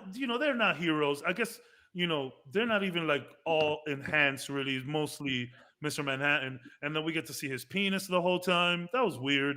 Yeah. Blue penis. I don't think the world was ready for that. However, after watching The Boys and after growing a little bit and being a little older and understanding, I did go back to watch Watchmen. That show was 3 hours back in the day, by the way. We hadn't even seen some shit like that before. But going back, I did appreciate it a little more. Yeah. I did. I appreciated Rorschach. I did too. Yeah, Rorschach all was parts of Rorschach because he's a little similar to, and the Question, by the way. But Rorschach, I was different. Like I see where Rorschach is coming from. Fuck everybody else. I'm with Rorschach. Yeah. So real quick, show. We didn't speak about Miles Morales yet. We was waiting for you to come, and since you're here, we wanted you to because we know you know about him a lot. Like that's the only character you said that you know about. So we wanted you to tell us about Miles. Well, Miles is Peter Parker, but from the Bronx, just the black edition. Um, he went to the hood. A hood spider bit him, so he walks around in Timberlands. And I saw him on Instagram. Don't he got like a blue bandana, Spider Cuz? That's Yeah, Spider Cuz. He throw. Oh, yeah, I thought that was Miles. yeah. That's not Miles. Show. Have you ever Yeah. seen one of the new Star Wars movies?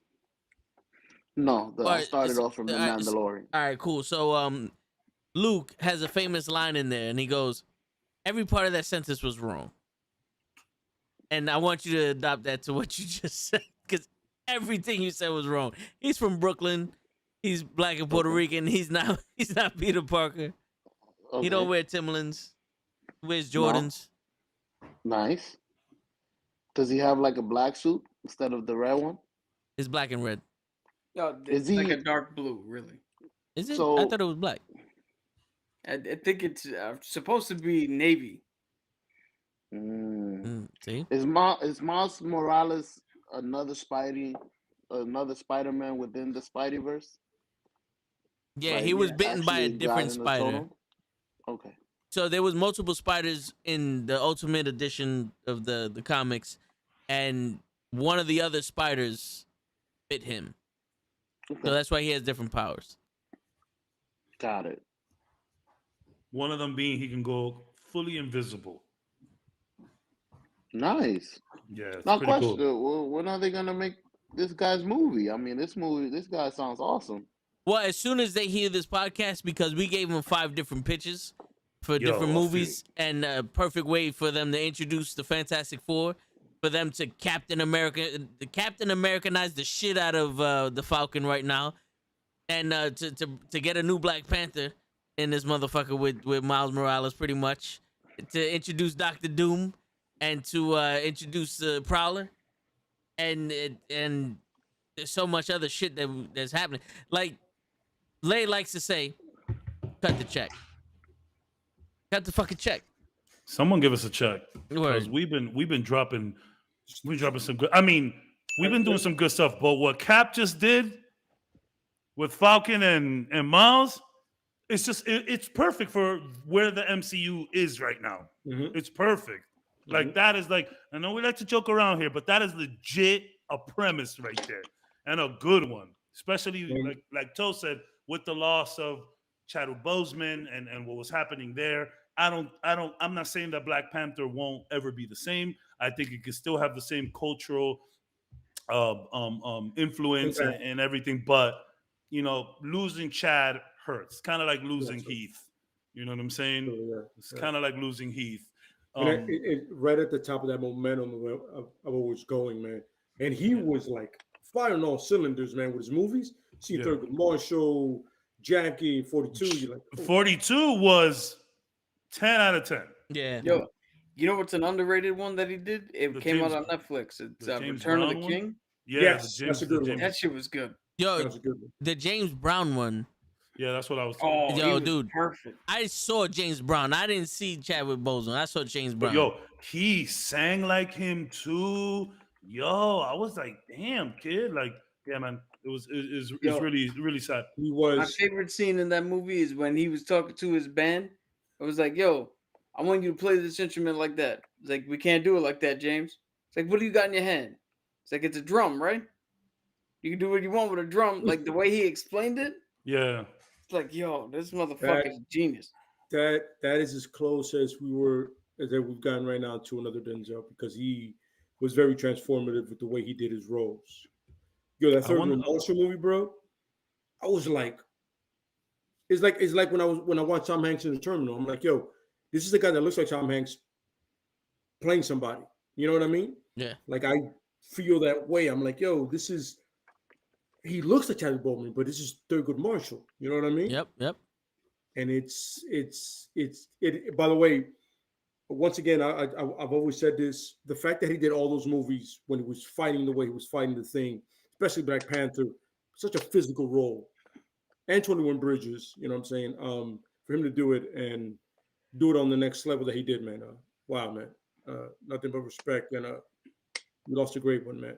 Word. Yeah. Way too really soon, sad. man. Way too soon. We lost a great one. Definitely. Way too soon, man. I mean, we covered a lot. We actually Yeah. covered everything about Miles Morales. We covered the Matrix. We covered how to put him in the MCU. We covered the Spider-Man movie. We covered show. We covered Spider-Man 2099, which is the first such a Hispanic good Spider-Man. card, Yeah. bro. Yeah. Such a good card.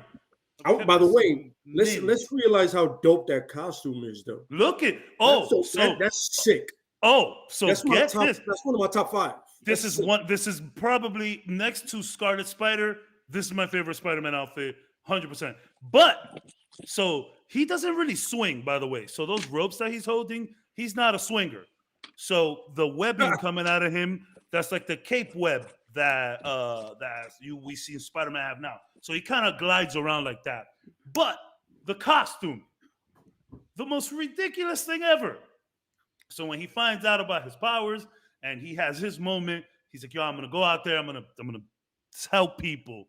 He picks up a costume that he had when he went to Mexico for Dia de los Muertos. Yeah, that's why there's a skull. Yeah, that's why the skull is there. And in the comics, which is dumb, in the comics they explained it that this suit had to be made specially reinforced because of the wildness that happens in Mexico during the Day of the Dead. So he needed something that wasn't going to rip. However, this costume is like, it's purposely made. I forget the term that they use. It's molecular shit. But in the comics, they explained it that it needed to be tough so that it can survive El Dia de los Muertos in Mexico, which I was like, you know what? That's ridiculous, but I kind of like it. Because him being half Mexican, in the words of the deathmatch person, I'll allow it. I'll allow it. Yeah. I'll allow it. I like it. Yeah, but yeah. Damn, That's my one of man my said. favorite My man costumes. said death match. Judge Mills Lane. Yeah.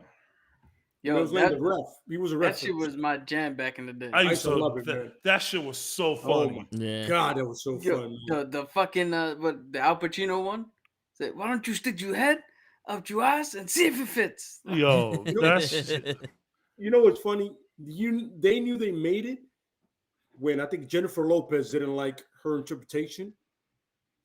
And they were like, yo, good. Now we're going to make it worse. And they put her on 2 more episodes. They're like, oh, you don't like what we're doing? Man, go fuck yourself. it wasn't as bad as South Park. Oh, no. Their iteration of J-Lo was kind of offensive. Yeah. Like, yo, J-Lo's Puerto Rican. She's not Mexican. And the whole time she's singing taco taco burrito burrito. But let's remember, so bad. she's Oh my Jenny God. from the Block in Miami. Well, she was Selena, so Well, you can also say Jenny from the Block, Miami.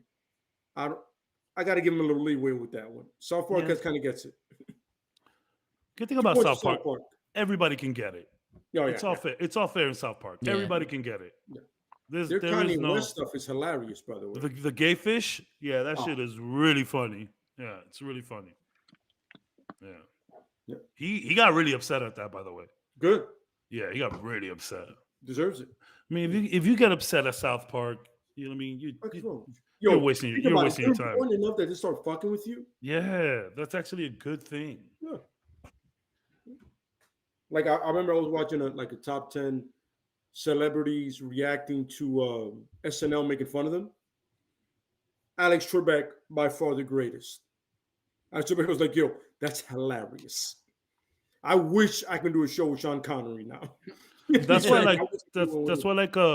when Jimmy Kimmel does that celebrities read mean tweets. Yeah. Most of the time they're laughing about it. I mean, some of them get upset, whatever, but it's funny. Like, one of my favorites that they did was for Chadwick Boseman. So they didn't even say anything bad, but they go, Chadwick is reading his, and he goes, the tweet said, "How did the coolest brother in the world get a white bread ass name like Chadwick?" That shit had me in tears. Yes. He goes from like, I don't know. It's not a traditional African American name. He goes, that's fine. I don't know, man. He just That's starts fine. laughing. The one with Tom Holland was pretty funny too. Someone said Tom Holland looks like the type of whitey that claps when the plane lands. And I'm like, man, have you ever been to the Dominican Republic? That's what I'm saying. They clapping the whole time. I don't think that's exclusive to white people. I don't think so. We hit some Bro. turbulence. Yes, we didn't die. Thank you. Yo, bro, the minute if you're going to DR from New York, the minute they get up in the air, there's clapping. When we're halfway, there's clapping. When we land, there's clapping. When we get our bags, there's clapping. When we get to our destination, there is more clapping. Yeah, like so. The funny part is when I saw that one, I was like, "Yo, is Tom Holland part Dominican?" Because happens all the time. Dominicans clap there, but it's only for DR though. Like if a Dominican goes to Russia, they're not clapping. No, DR though. That's a movie I want to see. Yo, Balbuena goes to Russia. Balbuena's an old there's this movie called Nueva Yol, literally Nueva Yol, first immigrant YOL. So it's like the first Dominican immigrant of his like family to come to New York. So he's just like super hicked out and he's just in New York. This is like 90s New York, so it's a completely different vibe. Actually, a really funny movie for what it was. Yeah. I actually like Nueva York better than Sanky Panky, but whatever. It's controversial. You don't like the hanky panky? It's called Sanky Panky. It's a funny Dominican movie as well, but it's very funny. But I like Nueva York personally. I gotta watch that one again. It's been a while. It's been a long time. I actually gotta go. I actually saw Sanky Panky like a couple years back. I was watching it with someone, but weird. You gotta watch Perico Ripiao. I'm kind of done with those movies. I don't know. I don't waste my time with movies like that anymore. There's a lot of good shit to watch.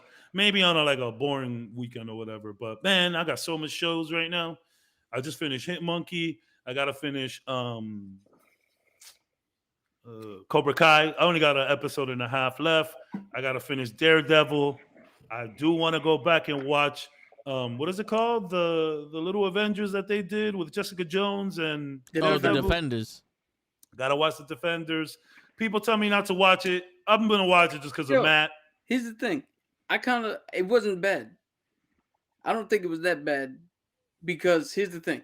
I like Jessica Jones. It's not the comic Defenders. Yeah. But if you look at what they did for the Netflix shows, it passes. It makes sense for them to be put together. I actually read that somewhere. They're like, "Yo, give it a shot." I like the fighting. I like the interaction with everybody but Iron Fist.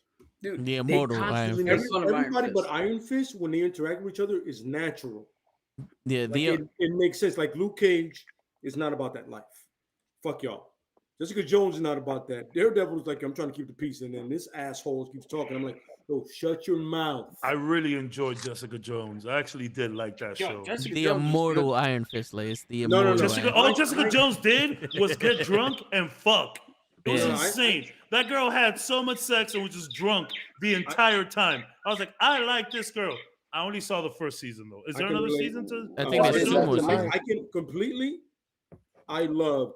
Purple Man was good too. Shit, he was menacing. He was scary.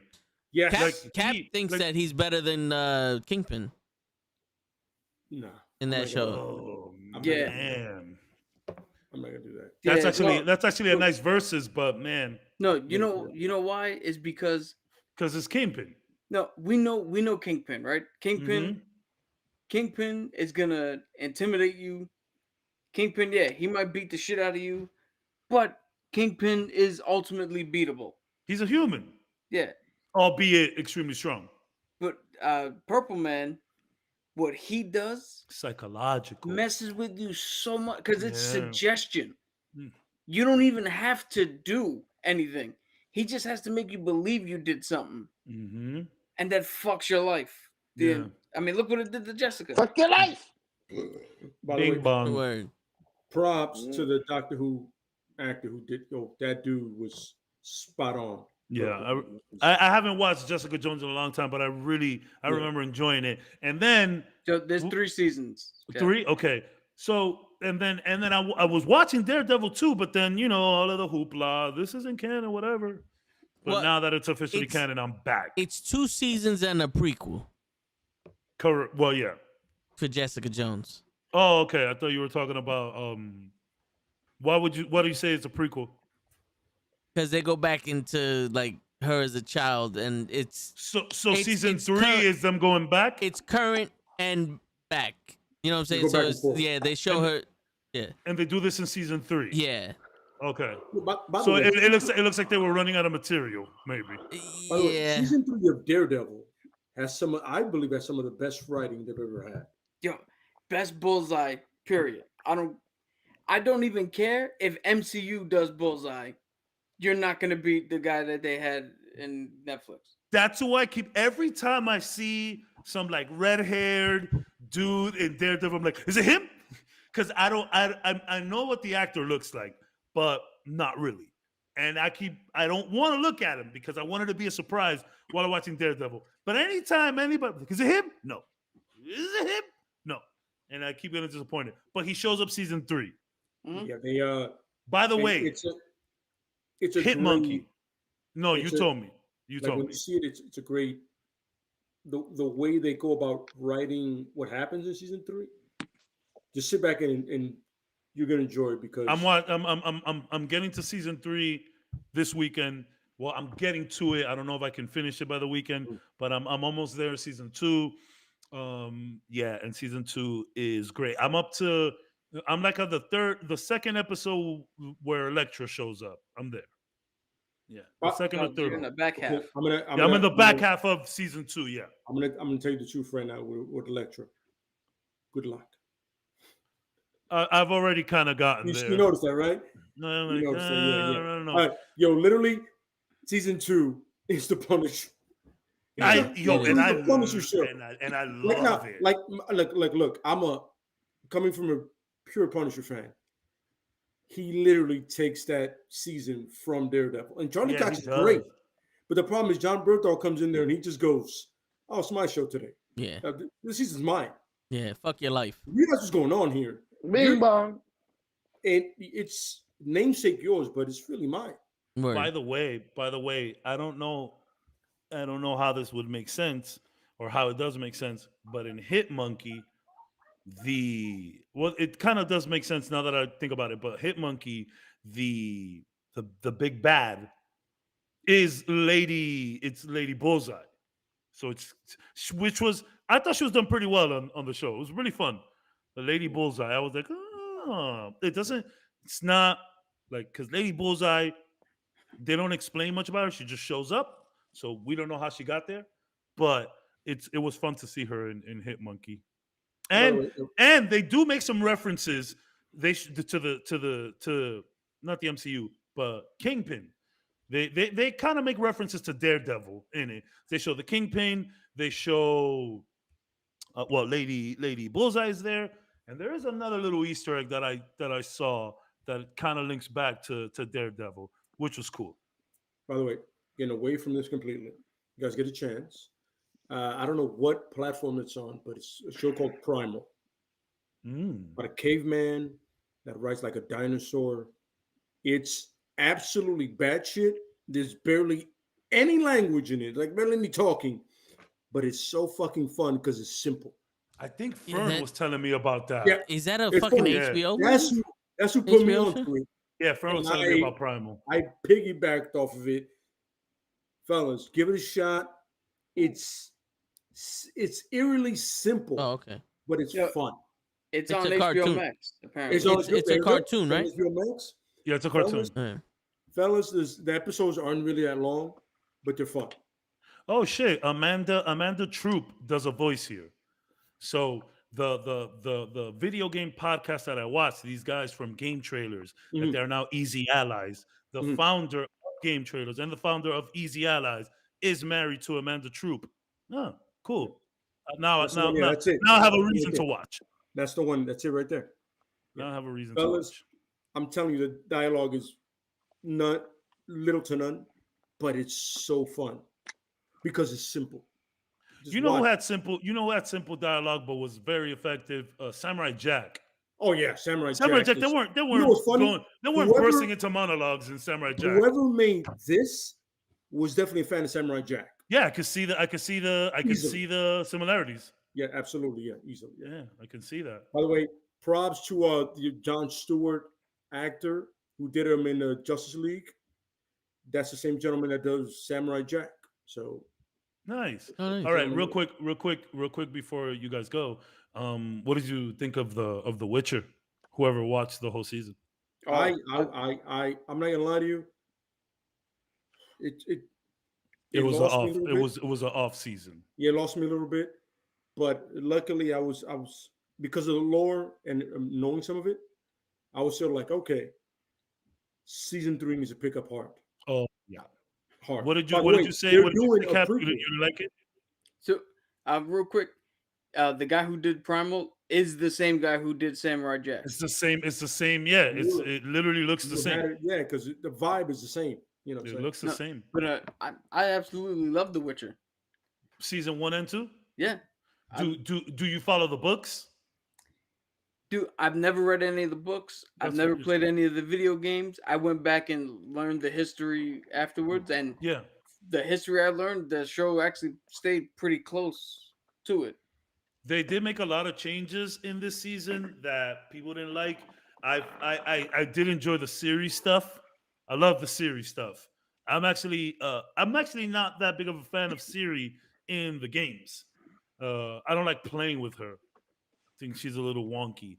But yeah, I did like the show, but this season kind of lost me a bit. It was like kind of felt like it should have just been like 3 episodes, but they just like try to milk as much as they could. I'm rewatching it again. I'm up to like episode 6. But yeah, they made a lot of weird changes. I was not a fan of the last battle where you got T-Rexes everywhere and shit. It's like, fuck, what is Yeah. this? There's like 25 Witchers walking around. In the books, You know- there's 5 Witchers left. You know- 5 of them. You know, so it was weird. I'm such a fan of Cavill's dedication to the role. That's what helps the show That's what so holds much. me, because he's such a dork about it that I'm like, yo, out of the respect for your dorkness of it and your geek of it, yeah, you know what I It's mean. made me like him better, just Absolutely correct. as an yes. actor. And like Absolutely. I remember. He does So Warhammer for the love of God. I watched Man of Steel very late. I Mm. was on my last job has sent me to Arizona to work over there. Some dude was like, "Yo, give Man of Steel a shot." I was after the disaster of BVS. I mean, it's not a disaster. I'm being mean, but some people think it's a disaster. So after that, I was kind of Oh, just it's horrible. like, I was not into Superman at all. That's one of them. And she was like, "Yo, watch it." I watched it. Man of Steel isn't terrible. It's not great, but I remember coming out like, "Yo, this is a good Superman, though. He fits the Yeah. bill." I'm sorry, Cabs. I just have No, to tell go. you, Batman versus Superman, I took personal. That was more of an insult than John Cena wrestling. A lot of people. That was yeah. To me, that was a personal insult, and it spit in my fucking face. I don't I- think it's Wrestling's that not bad, but I Wrestling's not- understand. No, you know something. To be honest with you, Matrix 4 made more sense. Whoa. This is the reason why. This is the reason why. You're gonna go to sleep Batman- tonight and wake up tomorrow and be like, "That was wrong." Oh no! It's in my soul. You're gonna get comments about this. It's in my soul. Batman versus Superman was potentially the game changer for the comic book movies path. Batman versus Superman would have killed the Avengers and anything Marvel would have ever done, because the top 3 famous fucking heroes, Superman, Batman, and Spiderman. He's right. Batman and Superman finally in a movie together fighting, and you give us that bullshit. I don't know who the fuck you think you are making that piece of shit, but I took it personal. That was a spit in my fucking face. I mean, Well, I get it, but I came out of BVS like not happy. I'll be honest. But then Buddy was like, "Yo, here, take the DVD." He gave me the DVD. So, yo, go to the hotel, watch it. I came back. I was like, wasn't great, but I did enjoy Henry Cavill's Superman. Oh no, Henry Cavill, yo, Ben Affleck, Henry Cavill, awesome fucking picks for Superman and Batman. And Gal Gadot. Gal Gadot was a good Gal Wonder Gadot Woman as is well. a good one. I would have personally liked Gina Carano. Just because she's not a great actor though. But you don't really need the best acting skills for fucking Amazon. Lucy guess. Lawless is in the like she played Xena Awesome. Like we got a fighter. We get a fighter. She don't like men. Blah blah blah. But I accept Gal Gadot because she fits the part look wise. Yeah. But Henry actually dated Gina Carano for a little while. They had an extremely toxic relationship. nice. Yeah. So I'm gonna tell you right now, there is no way in hell Gina Carano Yeah, could have did those scenes with Trevor, with Chris, whichever Chris he is. one of the Chris's. Fine. There's no way she could have brought out that tenderness of that. There's something that Gal did in there. No, no. listen, Gal I has said this, what she has Kathy's this trying like to say is that innocence to her. She can't No, act as well yes. as Gal. No, yeah. But I'm saying is just pure aesthetics wise. Yo, show if you're gonna beat the crap out of a donkey, do this shit without your mic on. Yeah, but anyway, because I'm hearing in my head. But just pure looks wise. Aesthetics.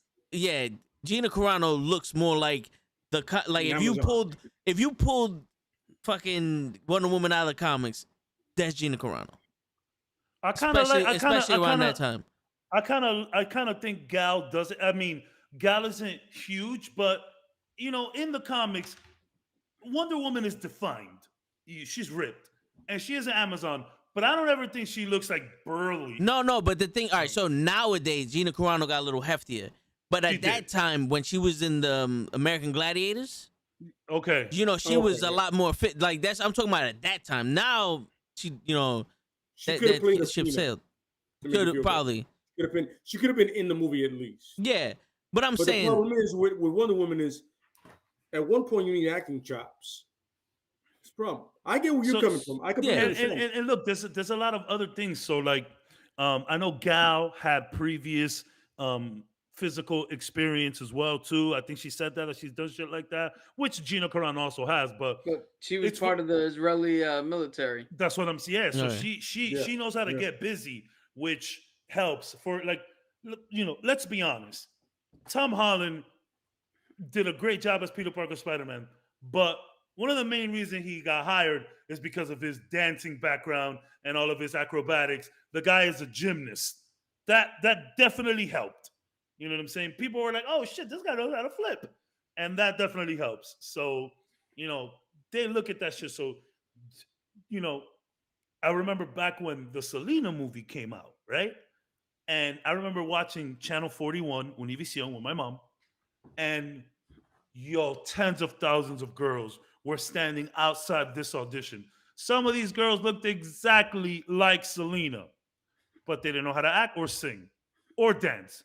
J-Lo did all. Because I don't think J-Lo, J-Lo, they gave her, makeup and shit to make her look like her.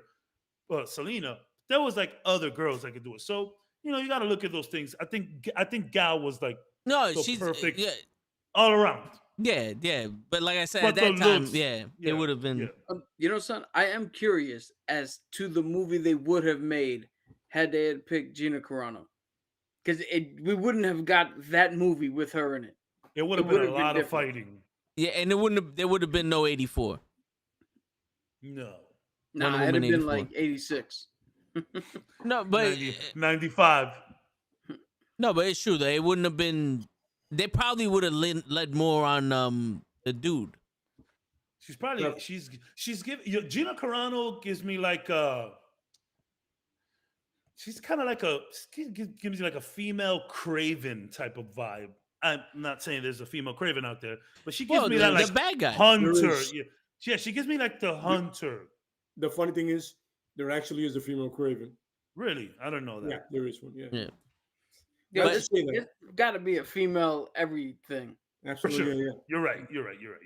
Craven gets married and his wife decides to join his hunt.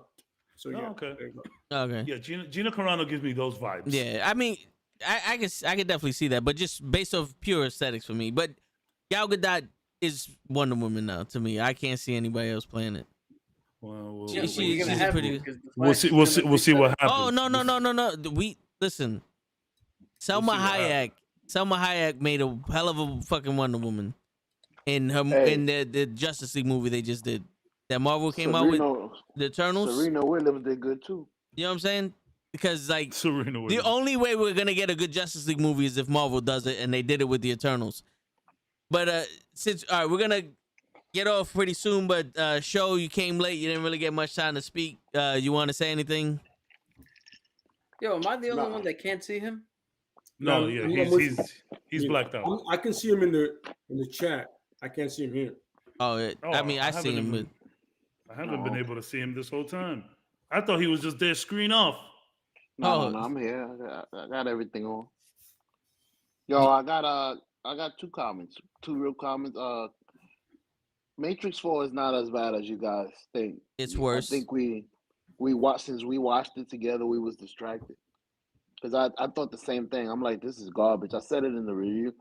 Then I went and watched it on the side. And actually, it's like one of those movies where you gotta watch every fucking word, or if you miss a piece, you're gonna be lost. So it was a lot better once you watch it by yourself and you actually absorb what they're doing. Like I he was watched it by myself, and he was in a video game, but they were hiding him there because he's the one. So they was trying to keep him secluded from everybody. I get it, but just don't fucking make the Matrix such a joke. Let me push that button. Nope. Yeah. Nope. Don't make the Matrix such a joke. That shit was so important Yeah. to so many people coming up. Like I remember my when I first saw the Matrix. I didn't watch it in the theaters. I had seen a bootleg, unfortunately. So my uncle came by the crib and he was like, "Yo, let's all go watch the Matrix." But I was a cool little 14-year-old, and I thought it was weak to go to the movies with your uncle and your brothers. So I went to hang out with my friends, and I missed the Matrix. Man, they came back like, "Yo, you literally missed the best movie of all time." So then I watched the bootleg, and then I noticed, I'm like, "Yeah, this is not what I should be watching bootleg." So then I went to watch it in the theaters, and man, I was blown away. I don't like how you try to be cute with Matrix. Bullet time. Yeah. Remakes are stupid, but people would just come and watch them because we're remaking it. Like, I get the satirical aspects here. I get what you're doing, but no, it didn't work here. You could be as cute as you want. It didn't work. Who's the Hulk's bad guy? The guy with the big brain? The leader. Maestro. Neil Patrick Harris I thought you meant for the Maestro. leader. Neil Patrick can see Harris that. for the leader. He's the only shining grace out of that fucking movie. Not true. Yeah, Bugs. I will, Bugs I was will good. kill the entire world if Jessica Hedwig says, "Vic, I need you to do it." Bugs was cool. I did enjoy her very much. I didn't know you liked her too, but obviously when I said it earlier. But yeah, I really enjoyed her. That's the shining star from Iron Fist. Colleen, Yes. Colleen No, Wing, yeah. But She was really good. She was really good. she had scenes with Niobe and that messed it up for me. Dude, I don't know what it is, but when Girl's she hair is stepped out the purple. mirror into that fucking that restaurant shit, I was like, that's got to be the coolest person on earth right now. What part? When right before they got fucked up by the Merovingian, they stepped out of the mirror into the restaurant. Okay. Just the way she stepped through with her fucking swag, I was like, I God damn. like when they step through that door and it goes to the hallway and it like rotates and then she's shooting and shit, which they took from an anime. It's insane. And they Ripped took that off from an anime. They took that from part 2 also Yeah, with the Keymaker. and Yeah. Inception with the. Oh, And yeah. Inception, which Inception point took out it from that something. anime as well.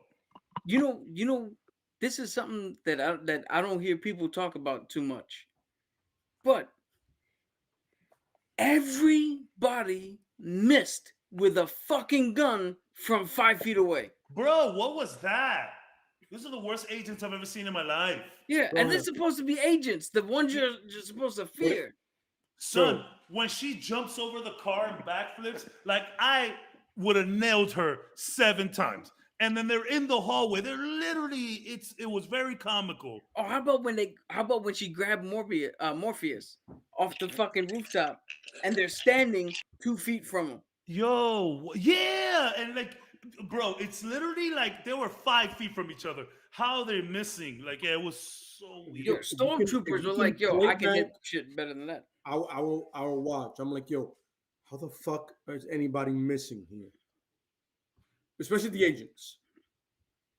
Isn't this their thing? Not everybody's Neo. Yeah. Now he has a force push. That he a dude has can. to scream when he does it now. Yeah. That's another thing I hated with that shit. I was okay with the force push. I was all right with it. Like, it's okay. Yo, hold on. You can't. Yes, the force push is a nice addition, right? But you can't look to the camera and go, I still know kung fu, and not do any of the shit. Yeah. Yo, my shit was fuck. I know kung fu, Hadouken. Oh, my shit was you're gonna go through withdrawals. When was that gonna start? What do you Because mean? at no point in that movie did he go through withdrawals when they cold turkey took him off of the blue pill. They said that when they jacked him, they said your mind is dependent on that blue pill, so you're gonna go through some nasty withdrawals, even though in reality you never took them. Never once did he go through any withdrawals. Well, Yeah, I mean, that's you know, true. he's the one. Well, No, he's the half. Hold up. The 0.5. He can't He's be the half. he can't be the one if he can't fly and he can't jump over roofs and all he has is a little force push because he doesn't know kung fu anymore. He's not fast enough to outrun bullet time. Bullet time. And apparently he can't stop every single bullet shot at him. He turned into Jean Grey. No, he stopped He stopped them. I mean, after a while, like, yeah, you're right. It was weird. Again, not to rehash shit, but Neo gets taken out of the Matrix, and the entire time is, for all intents and purposes, useless. Yeah. Smith doesn't get taken out of the Matrix. He's still in it. The most useful motherfucker. He can do whatever he wants. He upgrades. Yeah, he can control everybody now. This motherfucker, fuck bullet time. He's with you in real time. I did like the part where he goes, "That's not happening." Yeah, that was funny. That was when he tries to fly. He's Yeah. like, that's not happening. No, And yeah, then- but again, and then- that's the trolling to the audience. And Like, the best part is when fucking Trinity flies and you can see them both hanging off of wires. yo, what was this? Just like stopped. I'm telling you, it was low budge. It felt super low budget, Yeah. which is where I got that idea. Like, yo, this should just be a show. If that shit was a 6-part series, it would have been fine. Like, I remember they did the Animatrix, which they weren't linked together, but it was a series. It was like 9 of them. Which, by the way, Animatrix was really cool. Some of them were extremely cool. There was like 2 or 3 that were kind of lame, but I enjoyed all of them. But yeah, it was, man, it really looked like a bad Netflix show. Yeah, The it was- fighting was weird.